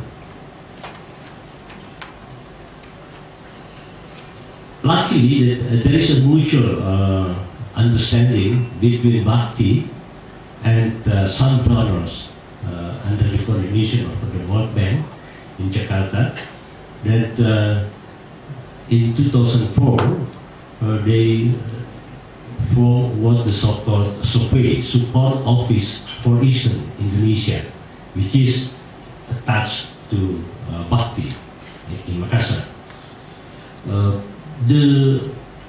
The idea is still on the knowledge exchange. So in this case, Bhakti want to perform knowledge sector development in as its mandate. In this case, two substances in the knowledge sector development. First, facilitating knowledge sector activities in the eastern part of Indonesia, and secondly, collecting local knowledge in the eastern part of Indonesia. Therefore, Bhakti actually want to perform knowledge management, not only through research or collecting knowledge from the research conducted by other parties, but also in exchanging local knowledge in the eastern part of Indonesia.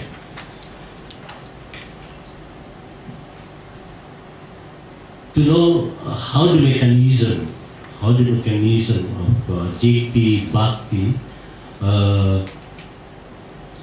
actually Bhakti for a forum, we call it Forum KDI, Eastern Indonesia Forum. Then the Eastern Indonesia Forum have two sub-forum, we call it GT, and the head of Bappenas of the province level at the eastern Indonesia. This mechanism, these organizations conducting activities that focus on how the knowledge could be exchanged among the actors and the partners which are concerned on Asian Indonesian development. In Bhakti, as I mentioned, that there is mutual understanding with the donors. In the last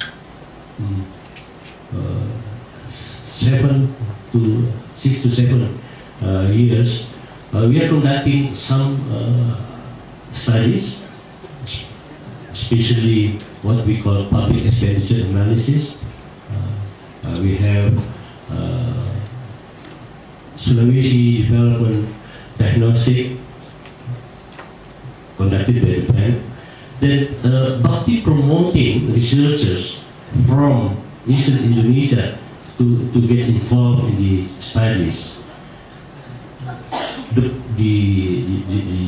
researchers promoting is the members of Bhakti. So in this case, from the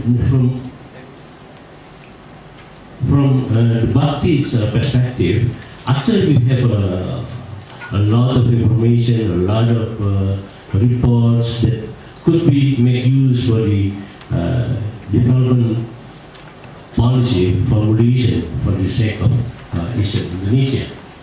And related to the Forum Kepala Bapeda, Forum Kepala Bapeda is a way to synchronize the development policy from the national level down to the provincial level.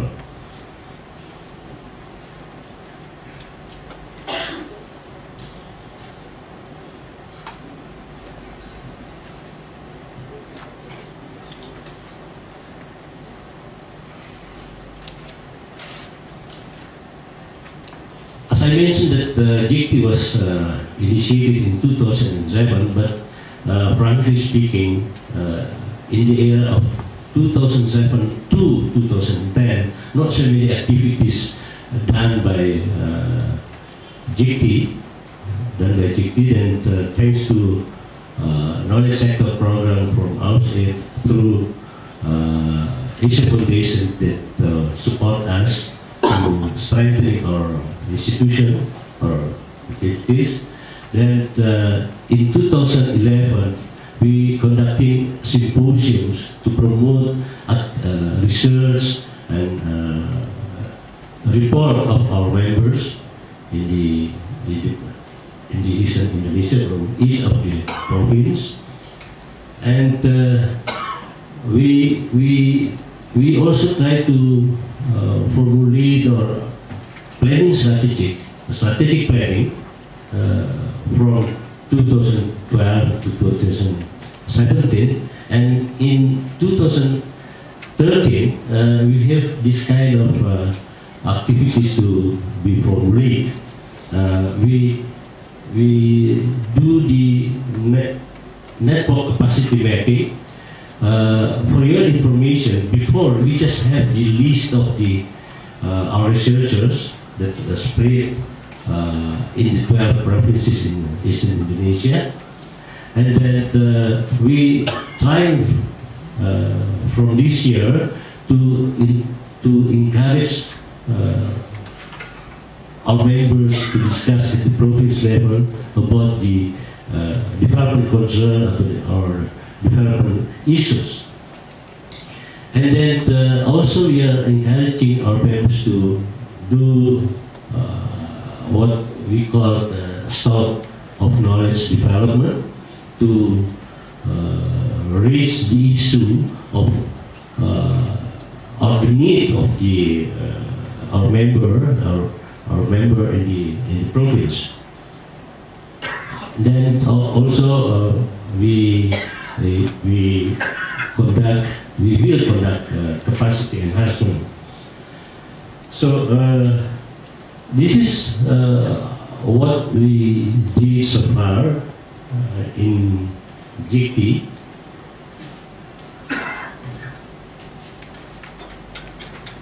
We hope that under Bhakti and in collaboration with the local government, the actors, we might come to result that we may from GP we can develop, we can support local government, knowledge-based development policy through researchers collaboration. So the main point actually is that GP is a researcher collaboration.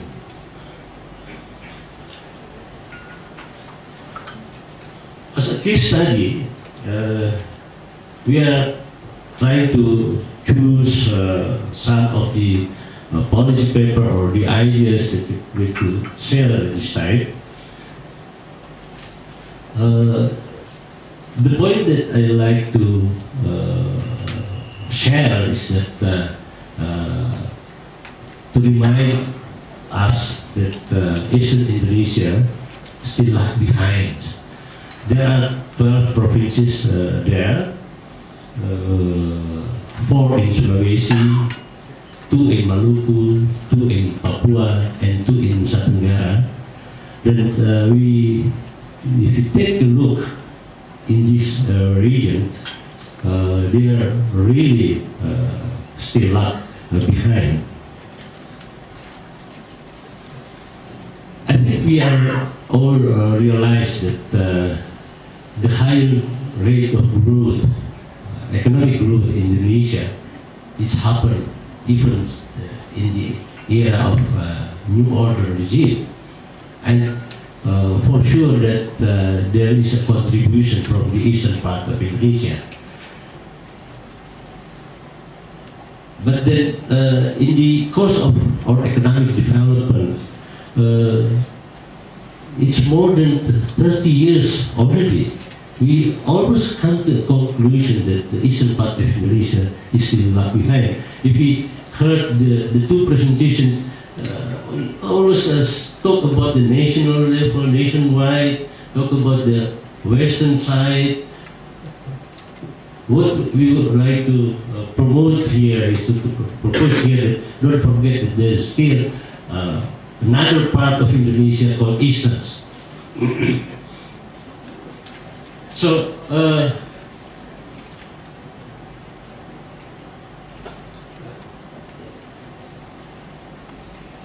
talking about Eastern Indonesia that still lag behind, actually it's an old story. Understandable that there's only small portion of Indonesian people, there are only 14% of population of Indonesia live in the eastern part of Indonesia. The share of GDP, regional product of Eastern Indonesia, almost not changed in the last 10 years. Still below 10%. And poverty is still recorded so much in East Indonesia.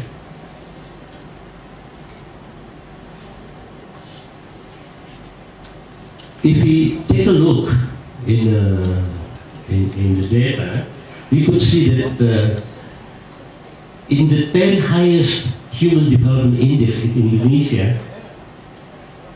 only North Sulawesi considered as one of the 10 highest human development in Indonesia, but 8 among the lowest 10 human development index was the other province in the eastern Indonesia. And the other,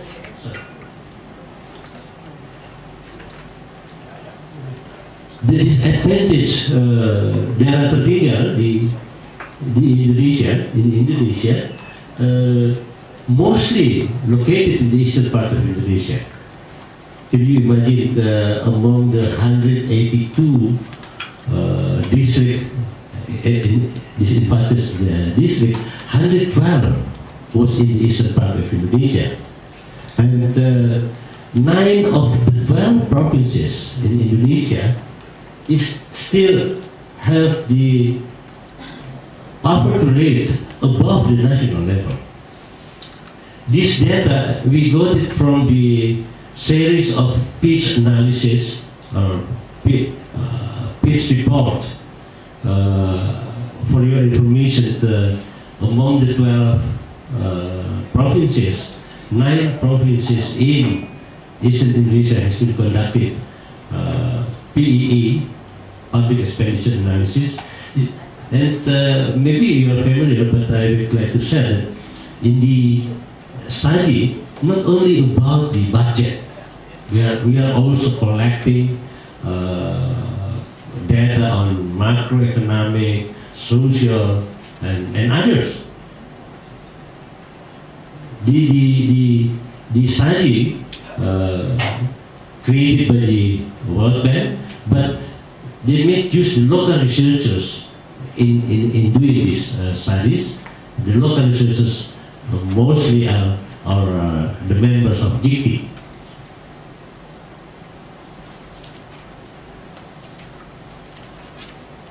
Another study from the World Bank, they call it Sulawesi Development Diagnostic. Some data show that if you take a look, the GDP of Sulawesi, is number 4.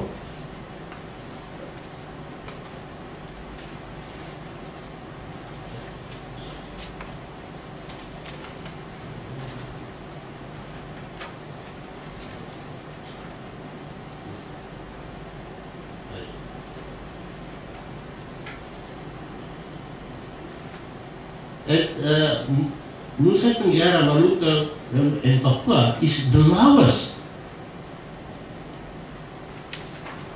And if you take a look this, the annual growth rate of Sulawesi is still, yes, it's above the national level.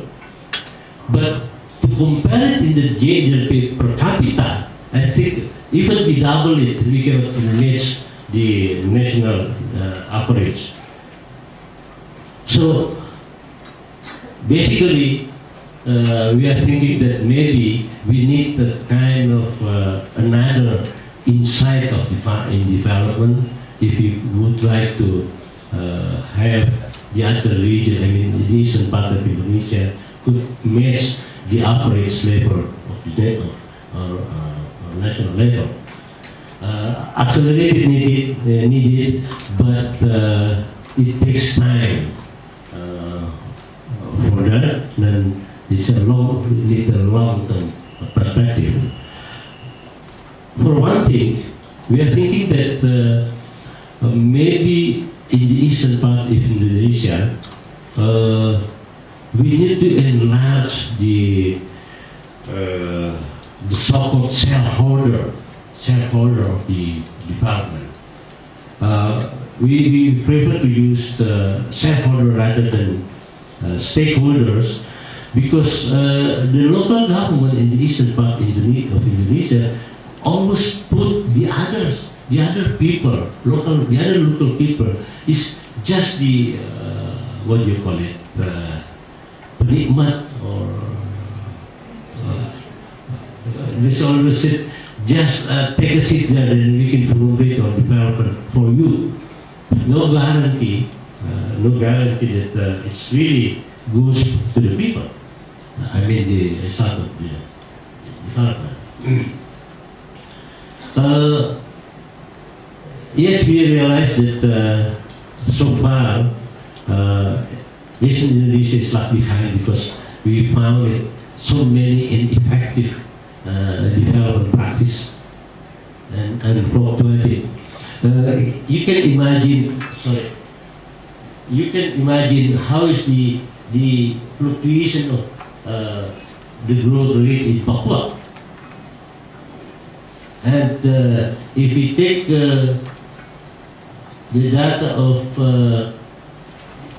social health and education, most of the province in Eastern Indonesia is still about the, cannot reach the national level average. So if budget is important for Eastern Indonesia, you can imagine how the own source revenue by region in Indonesia. This is,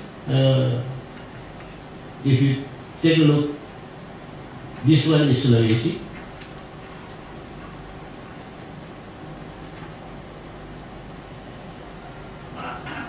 All of this small part of the slice is from East Indonesia.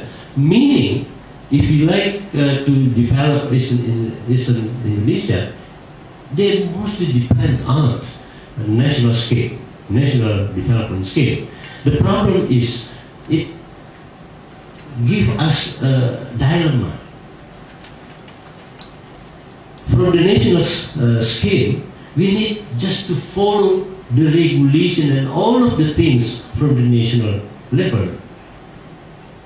And also, the other things, every province in the eastern part of Indonesia would like to access individually to the national level. They want the same infrastructure, they want the same many things. That always make this part become an inferior region and very costly. This is how is the infrastructure, land transportation infrastructure, and you can imagine, for example, in Papua, the price of cement could be above 1 million. So it's really a big challenge for Indonesia, talking about the eastern part of development. So the ideas that we would like to raise to say out here is that maybe eastern part of Indonesia, eastern part of Indonesia need to exercise their own policy, not merely depend on what the program allocated from the national level. They need to try to exercise their own policy. They are open to their shareholder, even the people at the local level. They need to share a kind of learning curve in policy formulation. They need to sit together and cohesiveness in the region based on regional development policy. By chance last night I met my friend who evaluated the planning document in Indonesia. He's the consultant from Bangladesh. He said none of the eastern part of Indonesia is considered has the good planning. No good planning means no good policy. So I think it's a long way to go, but and I think it needs to start. In our ideas, maybe we could say that let us put the national development policy as a given one, that we are trying to create our provincial sound policy consistently. If you ask me where is the leakages in the policy, then I will answer it. It was in the province level. Some data shows that in the province level they could not have make cohesiveness among the districts. Every district wanted to develop their own region, their own administrative borders, and province level cannot do much in managing the development perspective of its district. So a coherency of national and regional policy. I took the picture here from MP3AE. If you are familiar with the MP3AE, you can imagine how is Indonesia looks like if they could reach this in 2025. Where is the eastern part Indonesia will lead? The problem is so many social problems now comes in the region. Are you going to leave the people there because they are only less than 50%? I don't think this is a nice way of thinking. We need to share how to develop the other part of Indonesia called Asia. To conclude my point, there is a need of district cohesiveness at the province level. Provincial economic structure is need to strengthening. Ladies and gentlemen, if you look the data, the result of regional economic growth in the eastern part of Indonesia, they are so happy performing that they are high rate of growth. But if we check in detail the structure, it's not related with the local resources. So intersectoral linkages is really very weak. So in this case, the point is they need policy based on evidence in the region. And for that, we have a lot of studies already.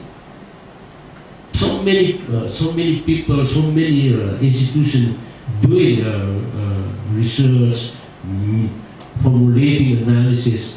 But what we need is to formulate it in the sound policy for this region. But then the other point is that we could say that decentralization and local autonomy matter.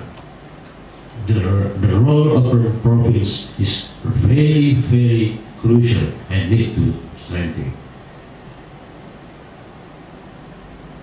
I think this is all what I would like to share. Thank you.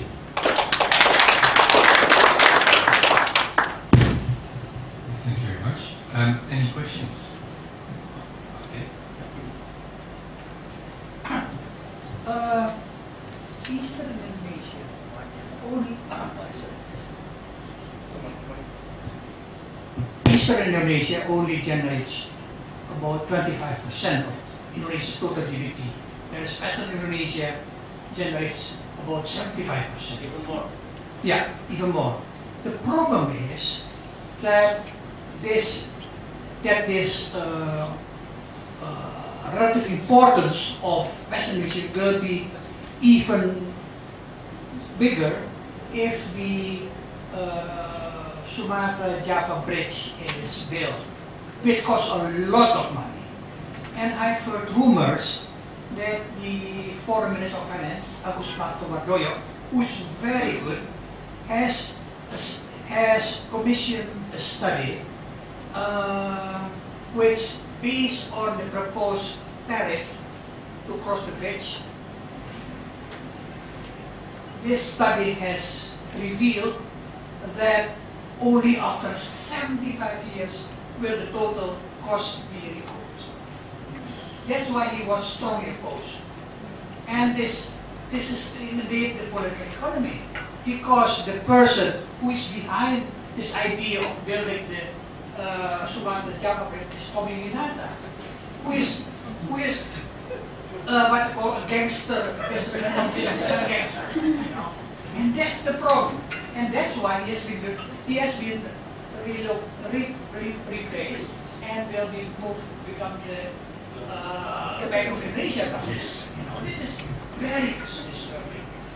He has been a very good minister. He should remain as minister. And Dr. Nasution's term as governor of Bangladesh would be extended. That shows again that behind all this beautiful appearance, you know, there's a lot of work in our country. Thank you. Yeah. So,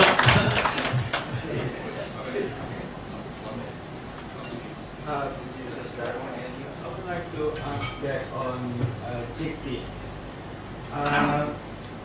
Exactly, you mentioned about JICTI program, but it's very broad. Exactly what are the steps that has been developed in JICTI to improve the quality of research by Eastern Indonesian researchers?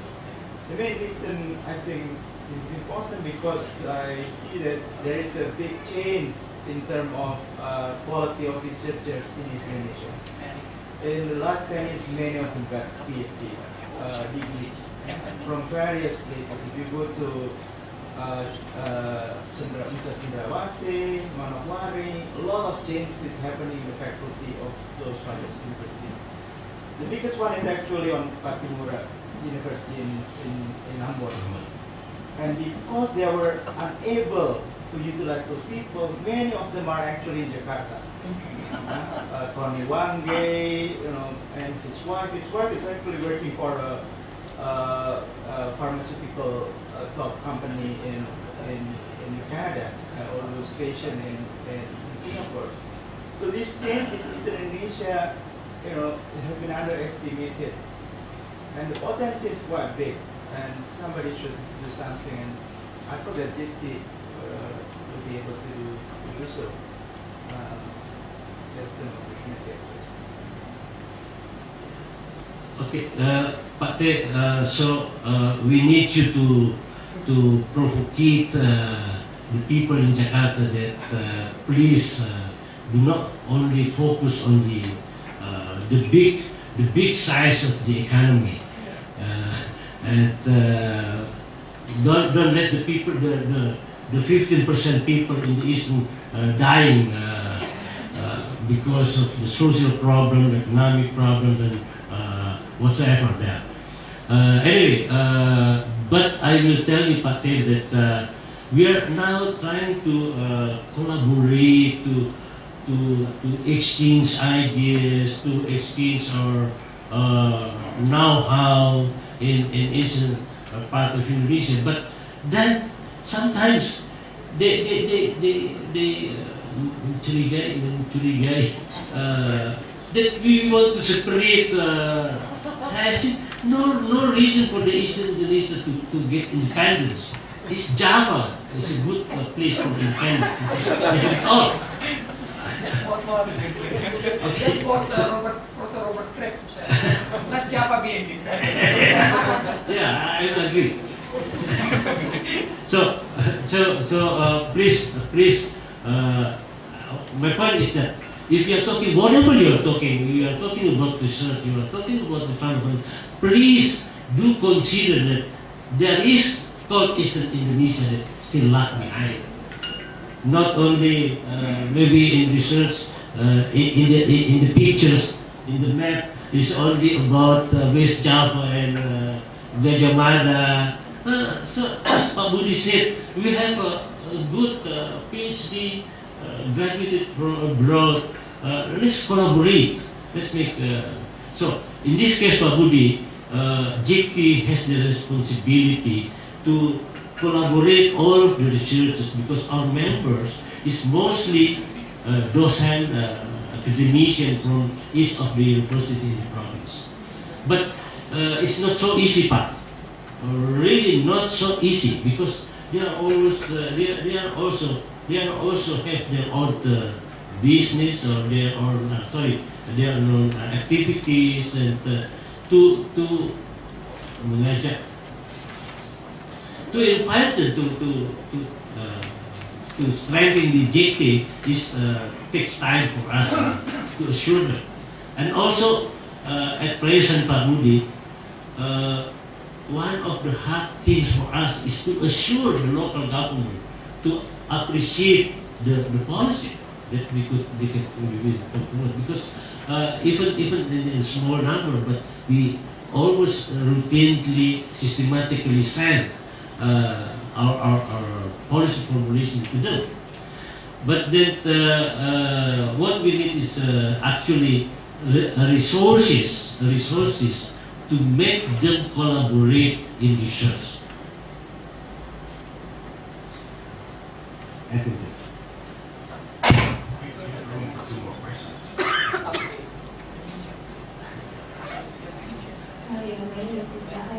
I wanted to reiterate the previous question on that point. But I think the previous two presenters for me is showing how we deal with the systemized problems and how the research institutions sometimes respond individually. For example, I think a lot of systemic problems give us the wrong incentive or the regulation. For example, it gives us the characteristic of the research, like, for example, you can run one paper, one income, we do the research, last week, and we run the other issue. Too wide, for example, the living room is going to broad issue, CSR also. Or research but not really engaged with policy. But I think one of the examples I see from you is we sometimes incentivize to produce good research but not really incentivize or mapping how we engage with policy, making how effective was to engage with policy. And the other, for example, we done early research. We have data for how many research we have in Indonesia on the budget, but have we have data on how many research that identity conduct? So a lot of research on the same thing, not really based on prior research. I think the whole picture gives me a picture of uncoordinated among us, uncoordinated among ourselves. So I think it will be interesting to see, because it's the coalition of researchers. I think we could extract some lesson from you how the coordination, the coalition could deal with this systemic problem. For example, let's see the example of public expenditure analysis. Have the issue or your work able to coordinate about this issue on public expenditure, because we see so many NGO, for example, doing very shallow budget analysis, and I expect that public expenditure analysis could somehow coordinate or make it more deeper or something like that. So I think I would like to see let's learn as a coalition of researchers. I think it will be also an issue for the next presentation. One more question, short one. Yes. Let me share you about how the PA conducting in the eastern part of Indonesia. As I mentioned that 9 of the 12 provinces has been conducted PA in Indonesia under the support of World Bank. So the idea of PAA is the local ownership. That's why the World Bank is always engaged with the local university. So the local researchers were involved mainly in the activities of the studies, and the local researchers promoted from our dictate. Mostly is our member. Then as we have gathered once or twice or once in a year or once in 2 years, we met each other to exchange our experience, our findings, and we are moving around the Asian part of Indonesia in exchanging our findings or knowledge from. Then also in this case we are also discussing about how to assure the local government that they could appreciate and accept our findings in the PEA. Because in the PEA we have a lot of data, and then later on we will ask the permission of the World Bank for our to share the data, the soft file of the data. We could put it in the GT website under Bhakti. Then we could share it. For your information, from South Sulawesi PEA, in my faculty, dozens of students write spreadsheet from this data, and some writing master thesis. So there's a lot of benefit that we get from this kind of activities. We want to assure the others actors, the others partner that please make use of this, because this is also a point of coalition among us in the Eastern part of Indonesia. If I may answer the question. Okay, thank you very much. I'm sorry, we really don't have time. We're already a little bit over time, and as I've been very strict with us, not allowing us a coffee break before lunch. So we're going to go straight now to the next session. Sorry, we have to leave questions now. I just want to add information about GT. Can we be very brief? Yes. Yeah. Okay, thank you. Pak Seni is one of our focal point in the Mataram. Okay, thank you. As I mentioned before that we have a lot of researchers in the area of profits, but the problem is how the result of our research used by the government to influence the policy making. And the second one is the GP now try to collaborate the researcher how to improve the quality of the, especially writing the journal, the article, even writing the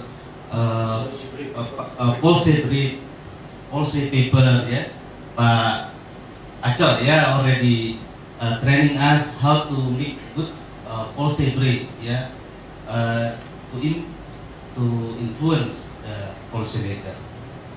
Also now under the Bhakti, keep doing research together under the same issue like poverty, how to eradicate the poverty in every area, and we are trying to collaborate and discuss what the main weakness as why the poverty in the Eastern Indonesia still very high, left behind the Western area. This kind of effort have been done now, and we hope if we have a good collaboration with another donor and so on, maybe we can improve more, bigger the quality of the research in Western Eastern Indonesia. Thank you. Okay, thank you. And on this note, please join me in thanking the speaker for this session. And then I will hand it over to you.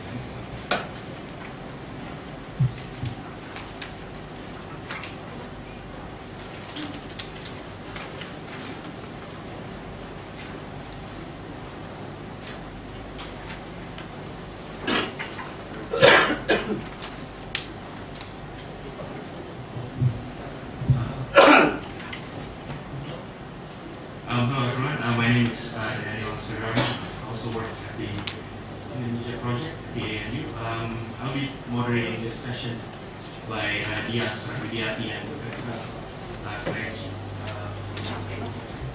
But before I do, I think it would be good if we sort of go around the room and introduce ourselves for 5 seconds each person, so we know. Yeah, 5 seconds. It's already But yeah, so let's start with Jonathan at the back and then just go around. Thanks. Yeah, I'm Jonathan Lassa from Kupang. I'm based at the IRGC Institute of Resource Governance and Social Change. My name is Citra. I'm from Anti-Corruption Indonesia. Previously, it's for Bogor. I'm Luis Angelani. I'm from Andalas University, Padang. I'm Yolandi from Bogor,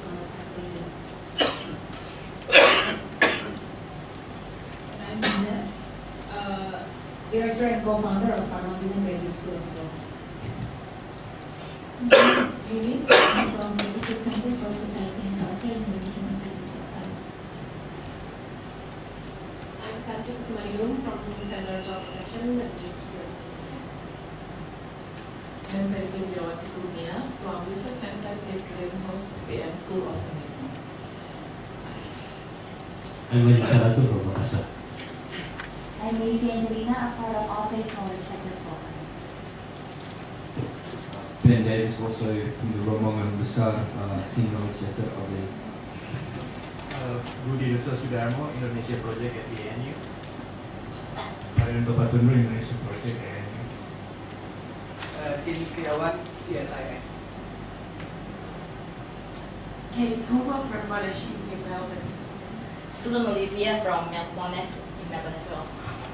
Saiful Mahdi dari Syahkuala University and KAIOS. Muhammad Rashid from Article Secretary Indonesia, previously Patriot Institute.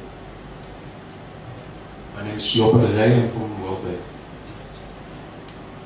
I'm Zaini, Mataram University. Next from VP. Maria Monica Ricardia from CSIS and the Department of Economics. Novita Fibrian from SMERU.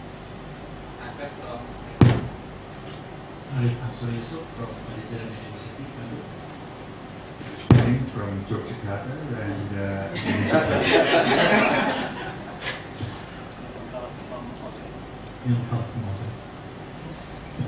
Hasil Yusuf from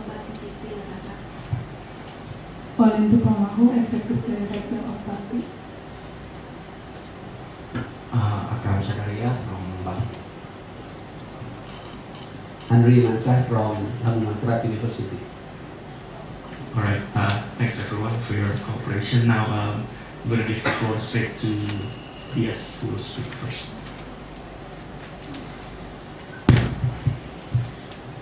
Thank you, Daniel.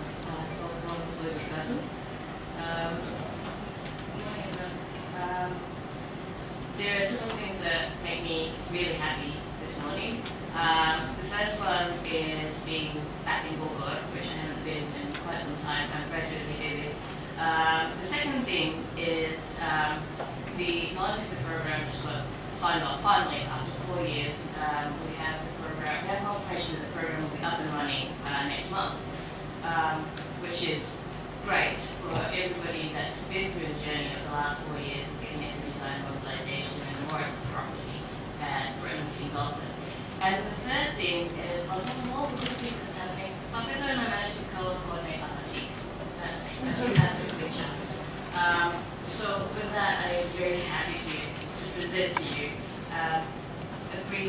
description of the knowledge sector program and some of our thoughts in relation to this particular seminar. So what's the knowledge sector? It's basically our shorthand, us being Ode, Basanas, and a range of stakeholders that gathered together since 2009 to design the program, to refer to the institutional landscape of government, the private sector, civil society organizations that produce knowledge to support the development of public policy. It's a constraining definition, somewhat, but I guess this is a short-term goal. Much of it relates to AUSE's position as a bilateral donor concerned with development issues.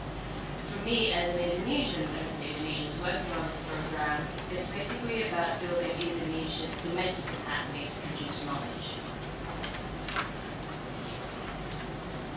So some of the context, I think, have been presented in the first session, where basically Indonesia, we have emerged as a low-income country.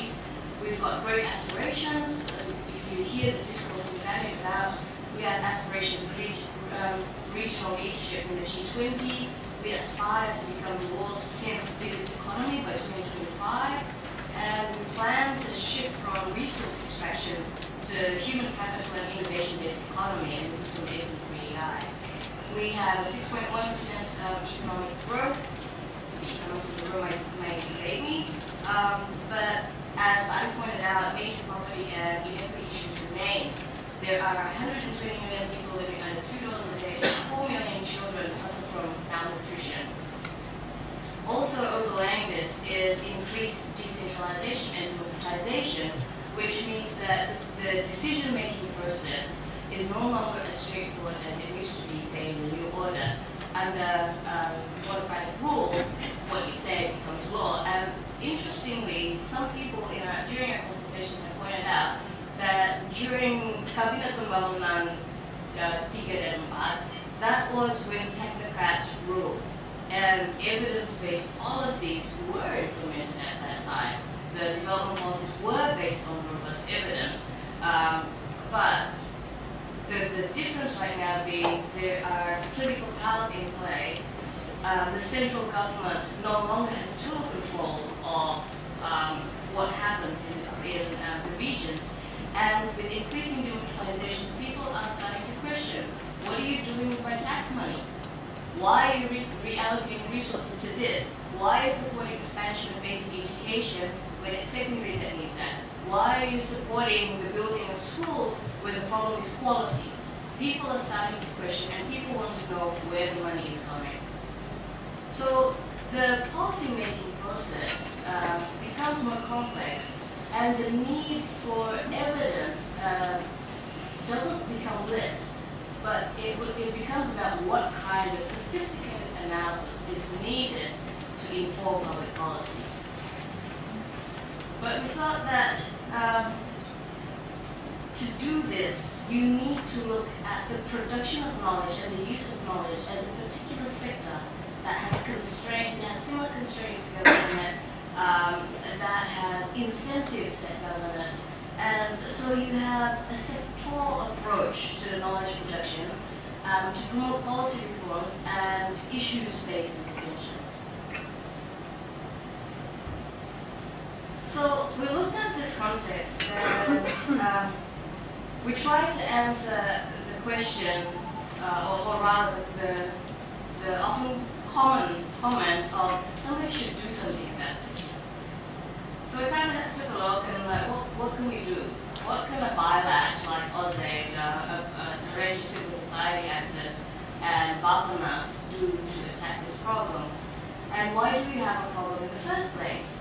Why have previous forms of support to research been unsustainable, or after the support has stopped?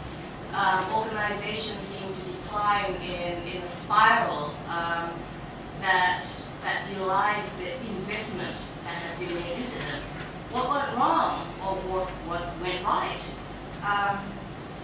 And we realized that we actually don't have a lot of information on how knowledge is generated. What are the systemic factors that stop research from developing. And so we decided to look at what we don't know yet. And there's a lot that we don't know, and the more we commission the diagnostics, the more we find out that there's a lot more to commission. So during the 2-year design phase, Ote Batunas, SMERU, Madina, ITB, and a range of other institutions embarked on 3 major activities. The first one was commissioning a range of diagnostics to figure out questions like public expenditures reviews, research incentives, clean governance, one that Daniel did. So a lot of stuff that we wanted to explore but never got the opportunity to do before.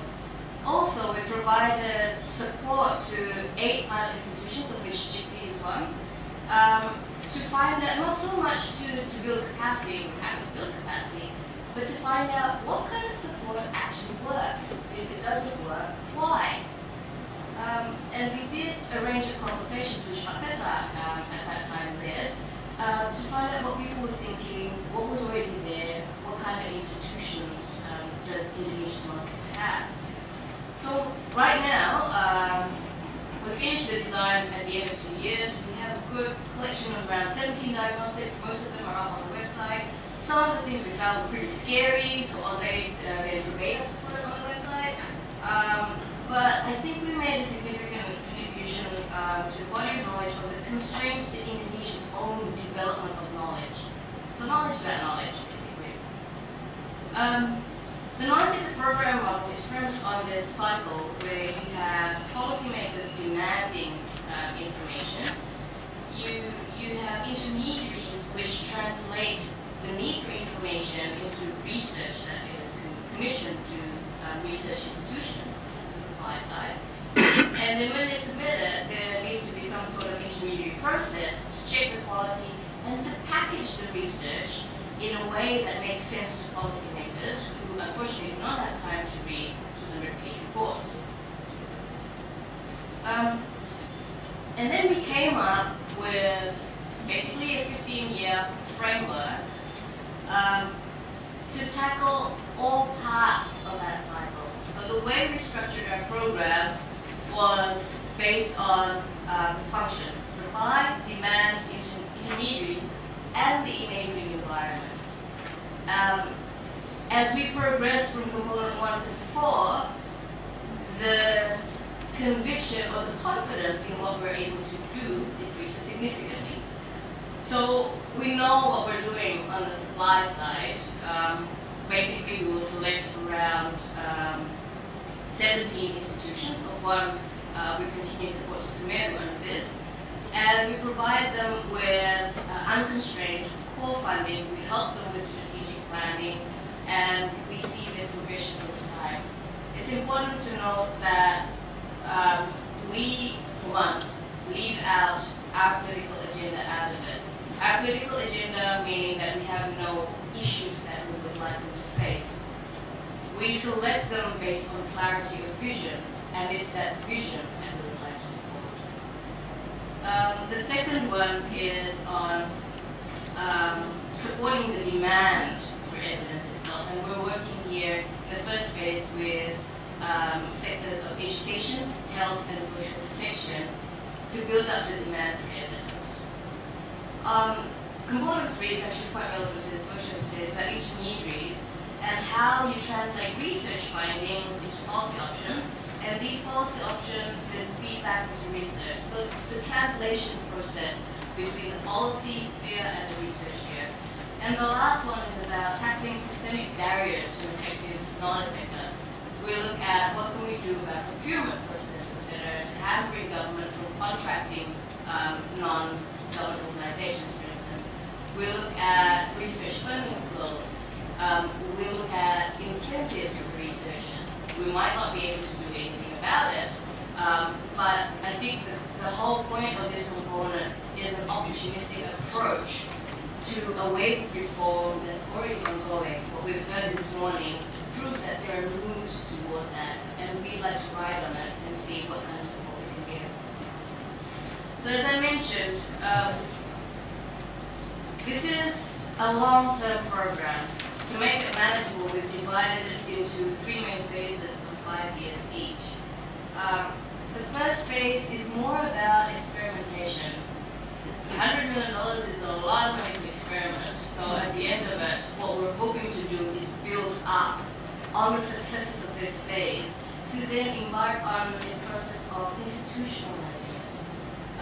And then we expand. So phase 2 is about expansion. And more about, here are the successes. Let's foster political will to actually do changes that matter to the systemic environment. And phase 3, the final one, we're hoping by that time there will be a strong demand in some sectors for such policymakers. And there's broad political will for the use of evidence in policymaking. But there's also functional systems and structures in place to support the development of the research sector. But I thought as the program ramps up implementation next month, did I mention I was really happy? As the program ramps up implementation next month, I think it's useful to reflect on a few things that are quite pertinent to this forum. The first is, yeah, okay, supporting 17 research institutions, fine, but what are we up against in the long run if we want to revitalize Indonesia's non-sector? And Pak is going to present LX diagnostics on some of the constraints that we face. And then, as per the title of our presentation, it's more about what are we doing this for, who should be doing what, and in which space. And the last one is about how do we then galvanize change. Linking back to Pak introduction of developing a network, we wanted to share some of the current thinking on this. But how do we explore that intermediary phase? How do we make effective the role of research networks in the policy process? That's something we can explore. I'm hoping that we can explore together in discussion. So with that, I'll hand over to Pak. Thank you, Matthias. I think I first need to ask how much time I have left because I think we're supposed to stop now. And if you don't mind renegotiating lunch for a couple more minutes. So till 12:30, okay, thank you. Okay. Second question was, sebenarnya yang bisa bahasa Indonesia berapa orang di sini? Semua bisa bahasa Indonesia. We still have one half an hour. A little bit more than Half an hour. No. So on to the second question, but it was do I have to speak in Indonesian or can I speak in Papuan or? Okay, I'll continue ini.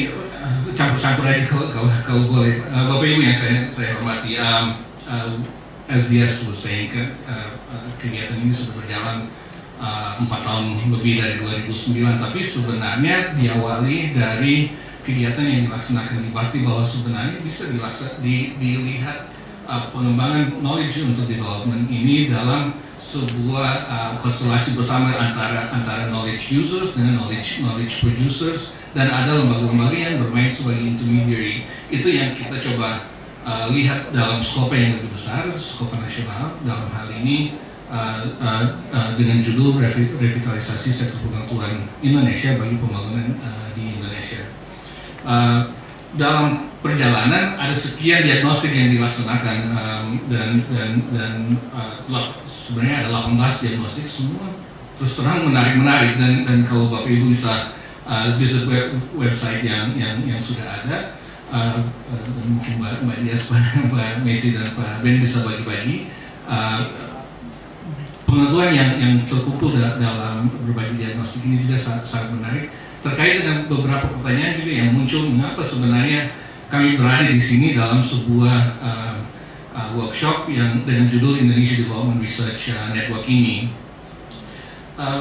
Melihat beberapa diagnostik yang terakhir, sebenarnya saya cuma mengutip dari empat topik terakhir yang ada. Satu mengenai Indonesia Research Financing, pembiayaan terhadap riset di Indonesia, ekonomi politik dalam decision making, berbagai tantangan kelembagaan, dan terakhir dalam konteks regional atau desentralisasi. Yang pertama terkait dengan pembiayaan penelitian di Indonesia yang dilaksanakan oleh Bank Dunia. Indonesia di ranking dari aspek knowledge economic indexnya di urutan 108, dan memang sebagaimana disebutkan oleh Pak Arief tadi ya, lack of economic incentives untuk memang menghasilkan produk-produk pengetahuan ini menjadi satu tantangan tersendiri, dan itu juga disebutkan dalam laporan yang cukup mendalam yang baru dikeluarkan oleh Boben. Belum publish, tapi boleh dapat bocoran saya pikir dari Bu Dias. Dan hanya 0,08% dari GDP yang dialokasikan untuk membiayai penelitian. Kita bisa bandingkan dengan Cina yang mengalokasikan 1,46% dari GDP-nya bagi penelitian, atau bahkan Mongolia yang mengalokasikan 0,24% untuk research and development. Dan yang juga cukup mungkin bisa dikatakan memprihatinkan adalah 75% dari pembiayaan ini semua berasal dari pemerintah, sehingga private sector sendiri mungkin kalau bisa Pak Winata dilibatkan lebih jauh untuk membiayai penelitian, siapa tahu apa. Tapi permasalahannya adalah itu hanya lebih banyak yang dibiayai oleh pemerintah dan partisipasi oleh swasta masih sangat kecil. Di sisi lain, public spending juga dengan dana yang kecil tersebar juga pada lembaga-lembaga yang cukup banyak, dari LIPI, Litbang, turun lagi ada Dewan Riset di daerah dan ke universitas-universitas dan sebagainya. Dan you know all this as well. Tapi bagaimana juga bahwa pembiayaan dalam tahun anggaran yang single year ini juga sangat membatasi jenis-jenis penelitian apa yang bisa dihasilkan, dan menarik bahwa research grant yang mungkin dikembangkan oleh network ini akan bisa melihat pada penelitian-penelitian multi-year. Terakhir memang bahwa funding yang disediakan untuk bisa berkompetisi juga ternyata tidak banyak yang berminat, mungkin juga karena jumlah yang dialokasikan per penelitian juga tidak terlalu besar, terlalu kecil untuk bisa menghasilkan sesuatu yang betul-betul mendalam dan juga dengan jangka waktu yang sangat pendek. Kalau melihat diagnostik terkait dengan political economy of decision making ini, sebenarnya ada beberapa penelitian di situ, tetapi yang jelas menyebutkan challenges atau tantangan dalam koordinasi dalam penelitian ini. Jadi bagaimana dari hasil penelitian dipaketkan lagi menjadi sesuatu yang bisa dimanfaatkan oleh para pengambil kebijakan, dan juga terfragmentasi. Lalu bahwa di masing-masing sektor ada mau dibilang mafianya, tapi bisa ada jaringan-jaringan tersendiri yang bermain dalam menyuplai dan menghasilkan penelitian-penelitian untuk sektor tersebut, dan sangat sulit untuk bisa tembus dalam jaringan-jaringan ini. Di sisi lain, diskurs terhadap kebijakan-kebijakan ini juga sangat terbatas. Jadi katakanlah sekarang mungkin tadi Pak Majid menyebutkan ada kebijakan baru terkait dengan desentralisasi yang akan memindahkan kekuasaan ke provinsi, tetapi sejauh mana itu dibuka diskursus dengan berbagai pakar yang bukan pakar selebritis tapi betul-betul pakar terkait dengan masalah ini yang terlibat dalam pembahasannya.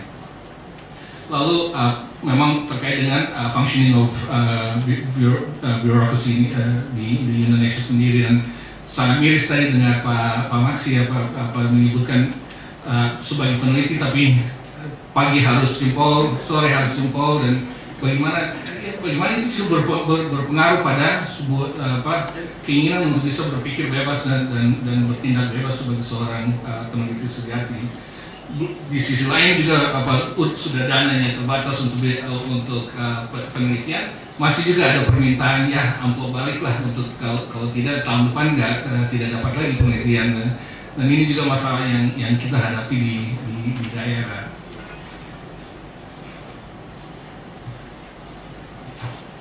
Terkait dengan tantangan kelembagaan, saya pikir kita semua tahu, tapi terjadinya keterbatasan linkage atau hubungan antar para pengguna dengan para penghasil pengetahuan ini sendiri, dan juga berbagai pihak yang melakukan advokasi atau kegiatan intermediary, dan bagaimana apa yang produk-produk pengetahuan yang dihasilkan, bagaimana itu juga dipaketkan. Saya pikir sangat menarik bagaimana kemarin beberapa waktu yang lalu JT mendapat dukungan untuk bisa melihat bagaimana mengemas hasil-hasil penelitian menjadi produk-produk yang bisa mengena pada pengambil keputusan, dan itu bukan saja dalam bentuk policy briefs atau policy papers, tapi juga dalam bentuk film dan forum-forum lain yang lebih bisa menggugah perhatian dari pengambil keputusan.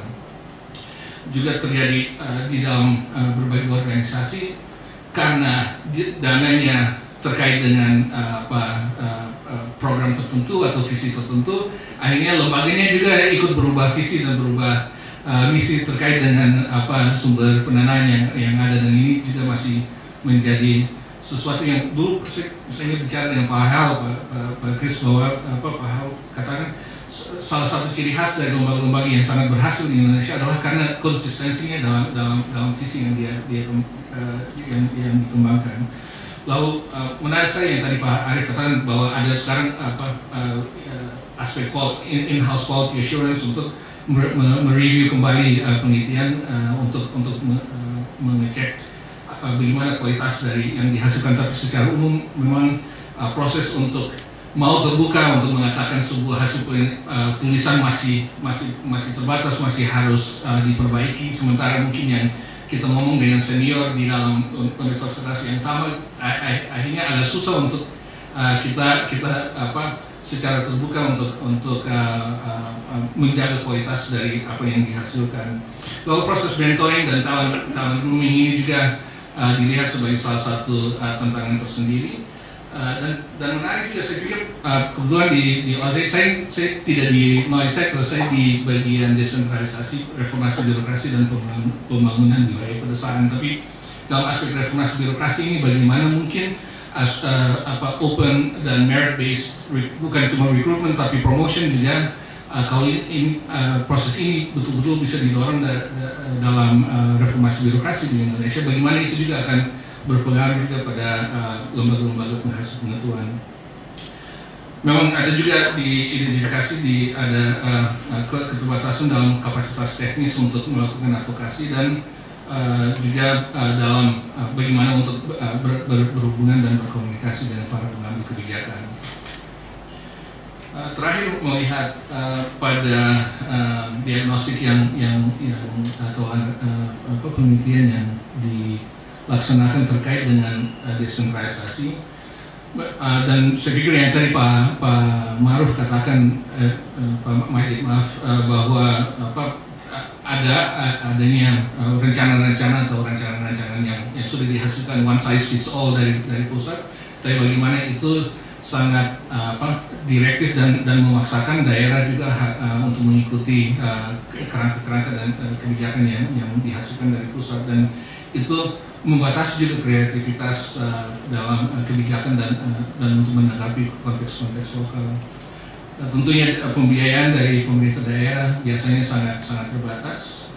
Salah satu contoh yang justru bagus adalah Sulawesi Tenggara, kalau tidak salah, di mana di Sulawesi Selatan. Di salah satu penelitian yang kita lakukan, mereka bisa mendapat dana 4 miliar untuk penelitiannya, yang tadinya 200 juta untuk 1 tahun. Tapi memang aspek kepemimpinan di lembaga Balitbang di Sulawesi sangat kuat.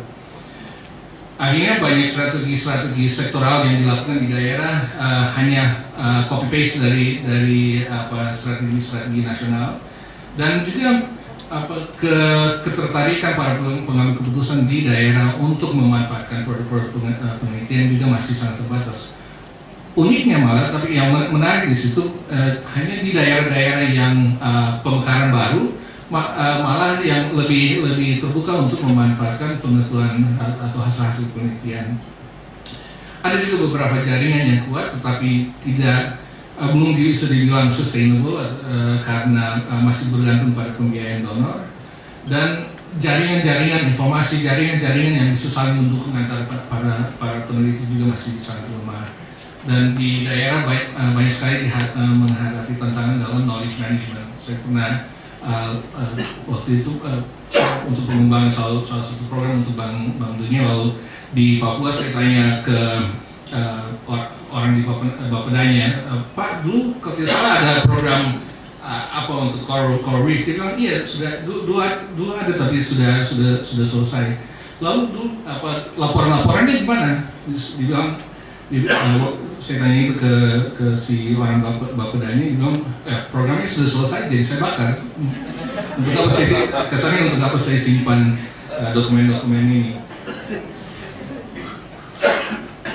Jadi saya pikir dari beberapa tanggapan yang ada terhadap presentasi pertama itu, we have the why. Kita sudah tahu masalah-masalah yang terjadi dalam sektor pengetahuan, yang tantangan-tantangan yang dihadapi oleh para peneliti.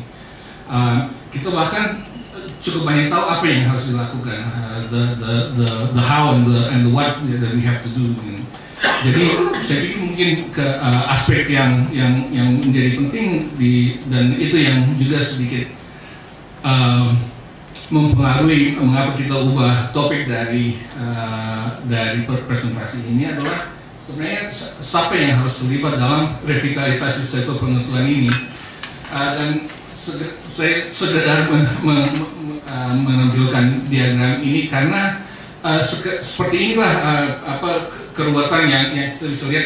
Ada begitu banyak lembaga yang terlibat dalam sektor pengetahuan di Indonesia. Ada dari sisi shareholdernya yang kasarnya yang memegang kantong-kantong dananya, kita bisa lihat ada pemerintah, ada donor, ada private sector, ada philanthropic organizations. Apa yang menjadi ekspektasi mereka untuk bisa membiayai sektor pengetahuan? Ada berbagai stakeholders yang terkait dalam sektor pengetahuan ini. Ada stakeholder dari pemerintah. Saya tertarik sekali tadi bahwa kita tidak hanya bisa fokus pada sektor pemerintah sebagai penyedia pengetahuan, tapi juga ada peran non state seperti private universities dan sebagainya, dan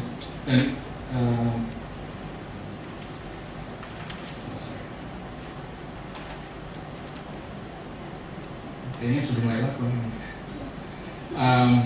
Dan ada berbagai intermediary organizations juga yang terlibat. Tetapi apa yang menjadi sistem-sistem yang dibutuhkan untuk bisa merevitalisasi sektor pengetahuan di Indonesia, dan human capital seperti apa, organizational capital seperti apa yang juga dibutuhkan. Inti dari pertanyaan yang ada adalah siapa yang harus terlibat dalam proses revitalisasi sektor pengetahuan di Indonesia.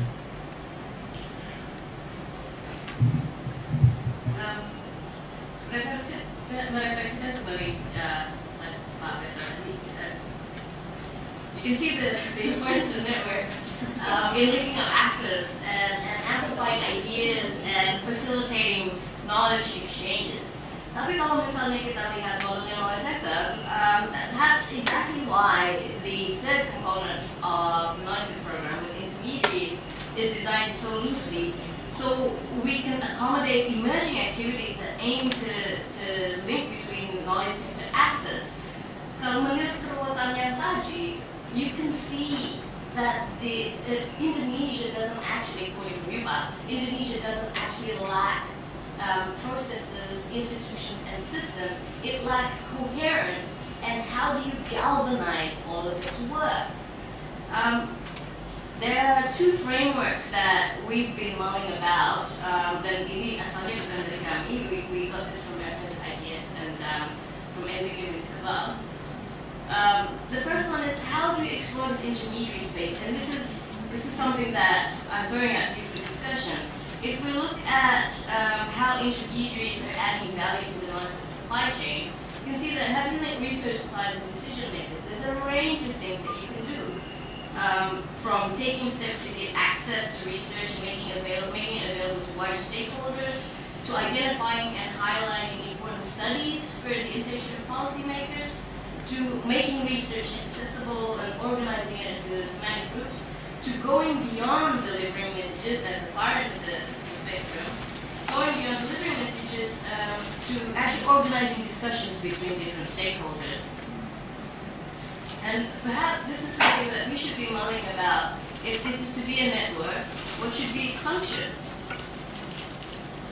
Also, I think it's important, I think it's quite interesting that Edwin Sahal in 2006 highlighted the linkages between the functions of networks, and he says there's probably around 6 functions: to filter information, to amplify information, to invest in something, to provide research, to convene people, to facilitate discussion, to build communities. But he then maps it out vis-a-vis the policy cycle of agenda setting, formulation, implementation, and evaluation.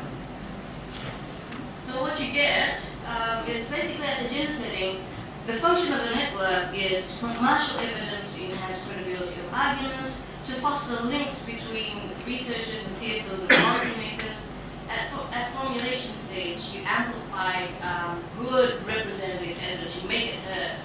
You collaborate with policymakers, and networks can be crucial to bypassing formal barriers into reaching consensus. I think, especially in a context like Indonesia, that is an especially important function. In implementation, you can enhance the coverage and sustainability of policies and act as a dynamic platform for action. So galvanize, get people moving, get people aware of it. And at the evaluation stage, we can provide quality representative evidence, and we can link policymakers to the end users. How did it work? How effective was it? So,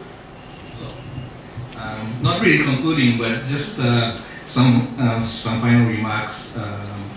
I think this is an interesting quote that somebody found, but you can't propel knowledge into the world and expect change to happen. Apa sekedar lempar pengetahuan dan semua akan lebih baik, dan saya pikir itu juga yang penasaran yang ada ya Pak Chris, selama ini begitu banyak pengetahuan yang dihasilkan, kenapa ini banyak yang dihasilkan ini tidak dimanfaatkan, tidak dipakai untuk menghasilkan kebijakan yang kuat.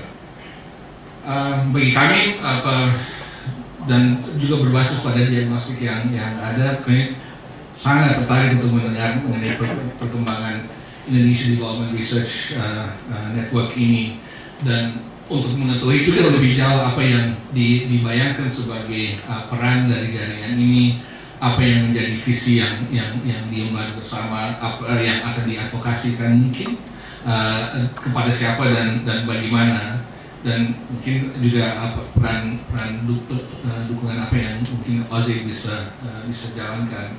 Tadi dari waktu introduction yang dilakukan oleh Pak Robert, I think you said ada jelas ada fokus pada building blocks yang sangat penting dalam mengembangkan dan menguatkan research capacity. Tapi saya tertarik dengan apa yang Pak Arief katakan, will it also support building that friendly environment, ya Pak, apa yang dibutuhkan sebuah inclusive environment yang dibutuhkan supaya pertukaran pengetahuan ini bisa terjadi dengan terbuka dan secara baik.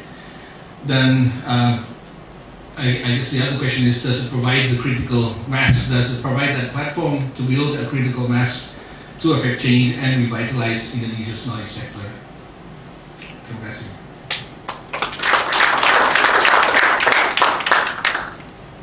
Alright, thanks Dias and Petra. We have about 10 minutes for questions and discussion.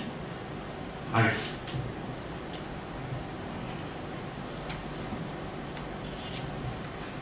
Thank you. I only welcome this initiative, but I want to also share some words. It's very intricate. Issue is very complex. It's a show us. But there are few things that are urgent and also necessary conditions. As I showed you in the previous presentation, what is very urgent is article journal publication in the referring journals. That is a necessary condition. even though you have a very strong emphasis toward policy relevance, policy shift of the research result, but you can't shift the bad research to policy. No, you have to shift good research to policy. So you have to create a good research, and the only way to do that is to have a research published, even in international regular journals. That is the necessary condition.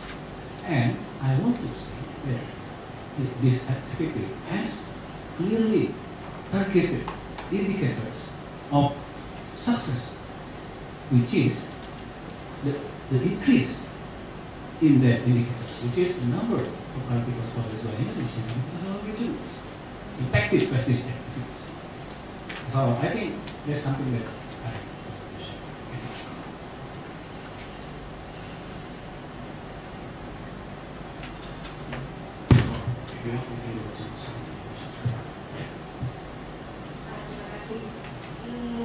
I just have one question, but then next question the question is, what kind of sustainability does OSE see in terms of sustainable research infrastructure? Because I picked up from the presentation that the unsustainable one is when it depends on donor money. But I just want to share some concerns for personal experience that actually for a university-based research center, it allows us flexibility when we raise our own money, because then it kind of leverage our bargaining power against the university structure. And so like we are allowed to recruit our own staff and build capacity of our own institutions. But then it might then get backfired with the longer vision of having a sustainable university-based research infrastructure, because then we would expect the university to invest more in research. And how do we negotiate that kind of situation?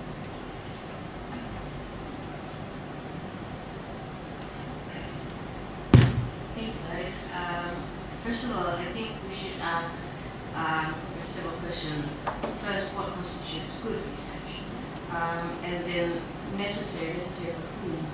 I guess, because OSE is a development organization, that's why I focus on development policies and evidence to inform development policies. But I think for us, defining what constitutes good research is useful research. Yes, I understand that there's an imperative to publish in journals, but I don't think that should be the only imperative research. Yes, it is a good idea to raise the levels of journals published, but again, that I don't think that itself is a single measure of quality. I think we feel that we should concentrate on all the back processes that happen before an article is published in a journal, and this relates to the organization. How is it structured? Does it have the strength to build its own capacity? What kind of technical capacity does it lack? And I guess that's why we're aiming for a 15-year program, because we realize, and this relates to, I think, your point on what constitutes sustainable support. A lot of the, I wouldn't say faults here, a lot of the drawbacks of having external support is that it concentrates on the technical capacity without building organizational strength, or not recognizing that organizational strength actually takes a long time to develop, and sometimes it works, sometimes it doesn't work. So our focus is very much on how do you strengthen organizations first. And then on the back of that, maybe we can see an increase in publications or whatnot. We also feel that some of the drawbacks of previous interventions have been the ambitiousness of it. I kind of hope that this is an ambitious program, but I kind of hope we're setting much more realistic goals. In the first phase, let's build up the capacity of Indonesian institutions first to produce independent advice that then informs the policy debate. Moving on to the next step, can we then use that to publish in international journals? That's if we can get it to that stage, that's great. But strengthening organizational capacity, strengthening the usefulness of research are our two main priorities. And I agree with you that, especially for university-based institutions, discretionary funding is a really good thing, and you can use it as leverage to say, we've got this, we can do this. It's a sort of statement that your shackles don't apply on me, kind of thing. And that's why the way we've designed component one of the knowledge center is very much co-funding. So what we'll do is we'll work with these institutions to identify a strategic plan, and then we fund that plan. We do not give projectized research grants to these institutions that we're strengthening. That being said, small grants are also available in our programs because we realize that sort of incentive support can only go for so many institutions. But there's a lot of smaller activities that can be done in the meantime. So yeah, I very much take your point. In terms of our sustainability strategy, if we invest in technical capacity and organizational management, hopefully what we'll be able to do is get the organization up to a point of strength where it can then raise its own money. I'm not sure when that will happen, and a lot of things need to be fixed in the enabling environment for that to happen. Like, okay, I'm trying not to get my own funding, but if there's no funding source available, where do they get it from? So a lot of things need to happen in confluence, and there's no easy answer to that one. And I could spend the whole afternoon just going over various points.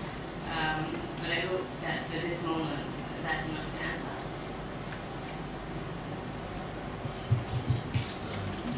I think it's a little like you have to have some tangible metrics also, and I think LIPI was the one that showed a number of international researchers that presented in international settings actually then influenced conventions that Indonesia signed on to, and so there's also a loop in terms of knowledge that's being produced of sufficient quality to be presented internationally, and then how that's influenced also in policies internally to Indonesia. So the whole aspect around quality of research, the quality of output, and the influence that it provides to the researcher or the presenter, because it's an internationally recognized work, is also important. So I agree that it's an important aspect of knowledge sector that to look at it as Maria said in the medium term, as well as addressing some of looking for quick wins in the short term as well. But it relates also to the sustainability, and I think yang menarik mungkin balik ke Indonesia, tapi bahwa kita tidak bekerja dalam sebuah vakum tentunya, dan ada proyeksi growth yang terjadi di Indonesia, economic strength yang fiscal capacity di Indonesia yang sekarang saja sudah ribuan triliun, dan ini akan terus berkembang. Nah, bagaimana dana ini yang kapasitas fiskal Indonesia sendiri bisa lebih mengarah pada bisa mendukung sektor penentuan, tentunya juga dengan hasil-hasil yang semakin meyakinkan, semakin dimanfaatkan, yang dihasilkan dari lembaga-lembaga lokal ini yang dimanfaatkan oleh para pengambil kebijakan dalam mengambil keputusan. Saya juga pikir menarik melihat bagaimana kalau boleh dikatakan evolusi penggunaan pengetahuan di Indonesia, bagaimana dulu mungkin di orde baru dan sebelumnya bagaimana pengetahuan Pak Dakidai, kalau Daniel Dakidai menulis bagaimana pengetahuan dulu dimanfaatkan sekedar untuk melegitimasi atau membenarkan kebijakan yang ada. Tapi bagaimana ini mulai terjadi shift di mana pengetahuan semakin dibutuhkan justru untuk membuktikan bahwa apa yang dihasilkan ini, apa yang direncanakan akan menghasilkan sesuatu, atau apa yang dijalankan memang menghasilkan sesuatu. Jadi knowledge untuk yang ke depan untuk mengukur kinerja atau untuk menentukan kinerja, dan saya pikir proses peralihan dan perubahan ini yang dalam trajektori ini yang di mana program knowledge sector ini bisa menjadi satu komponen yang mendukung kapasitas lembaga-lembaga di Indonesia untuk bisa berperan aktif dalam penghasilan dan penggunaan research yang lebih kuat di Indonesia. We're almost out of time, so I'll give Chris Manning the last question and then can discuss over lunch. Terima kasih Pak Daniel. Tadinya saya mau tanya mengenai, I wanted to ask about intermediaries, but I also wanted to sort of support what my friend Pak Arif has said. I mean, I don't really see how you cannot have as an ultimate goal the approaches that Daniel has mentioned. The whole tradition of research, I think, historically has been one about peer review, and the way in which that ultimately, the form in which that takes place ultimately is in international publications. Sometimes in national publications, and I don't think it always has to be international. But my worry would be in the scheme that you put forward is that you build up the supply, but ultimately you don't get to the bottom line, which is really what many of us see as a systemic problem. That is that Indonesian researchers are really not getting there in international stage. So I just wanted to support that idea. It seems to me it's really fundamental to building research if that's the ultimate goal, building good, high-quality research that goes into government and informs government. It's got to be the best research. It's got to be. So that was just some support from my friend here. But about intermediaries, I wonder if you could tell us a little bit more about it. It sort of seems a little bit like that's making it rather bureaucratic. My understanding of a lot of research in my own country and perhaps internationally is that it's really the research institutions themselves that build up those skills, their websites, their capacity to communicate and so on. I could see a role for people supporting that, but I wonder whether it's not being rather bureaucratic to add another set of institutions formally within the process, but maybe I'm wrong. And I wonder if you could give some examples as to how that might be done.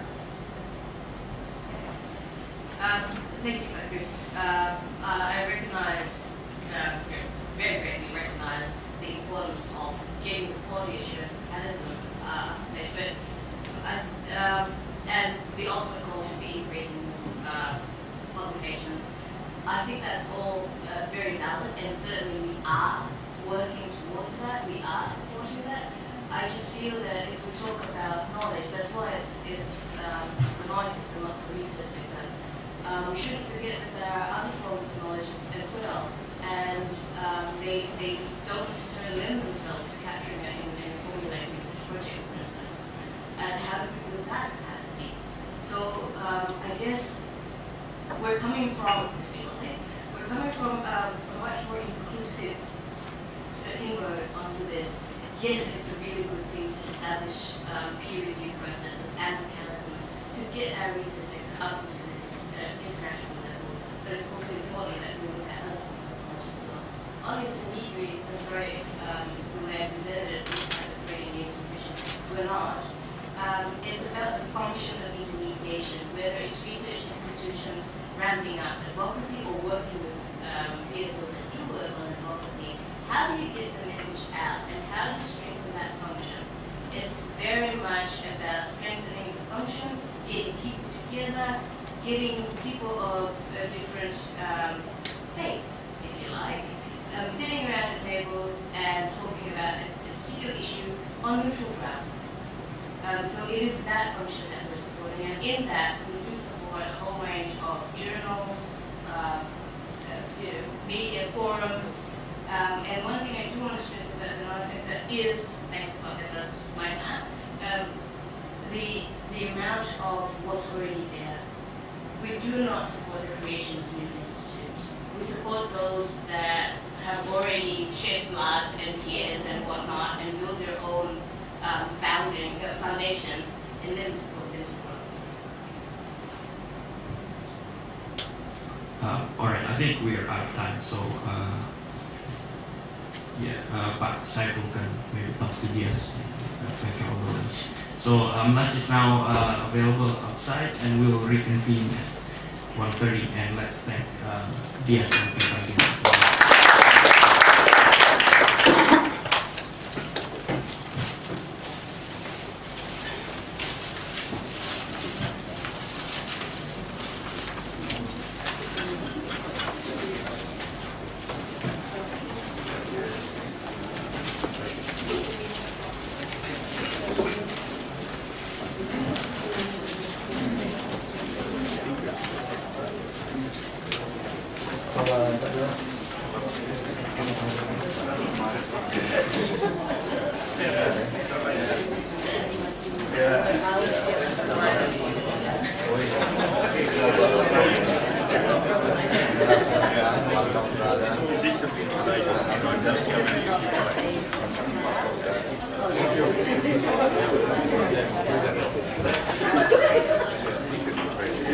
Iya, boleh.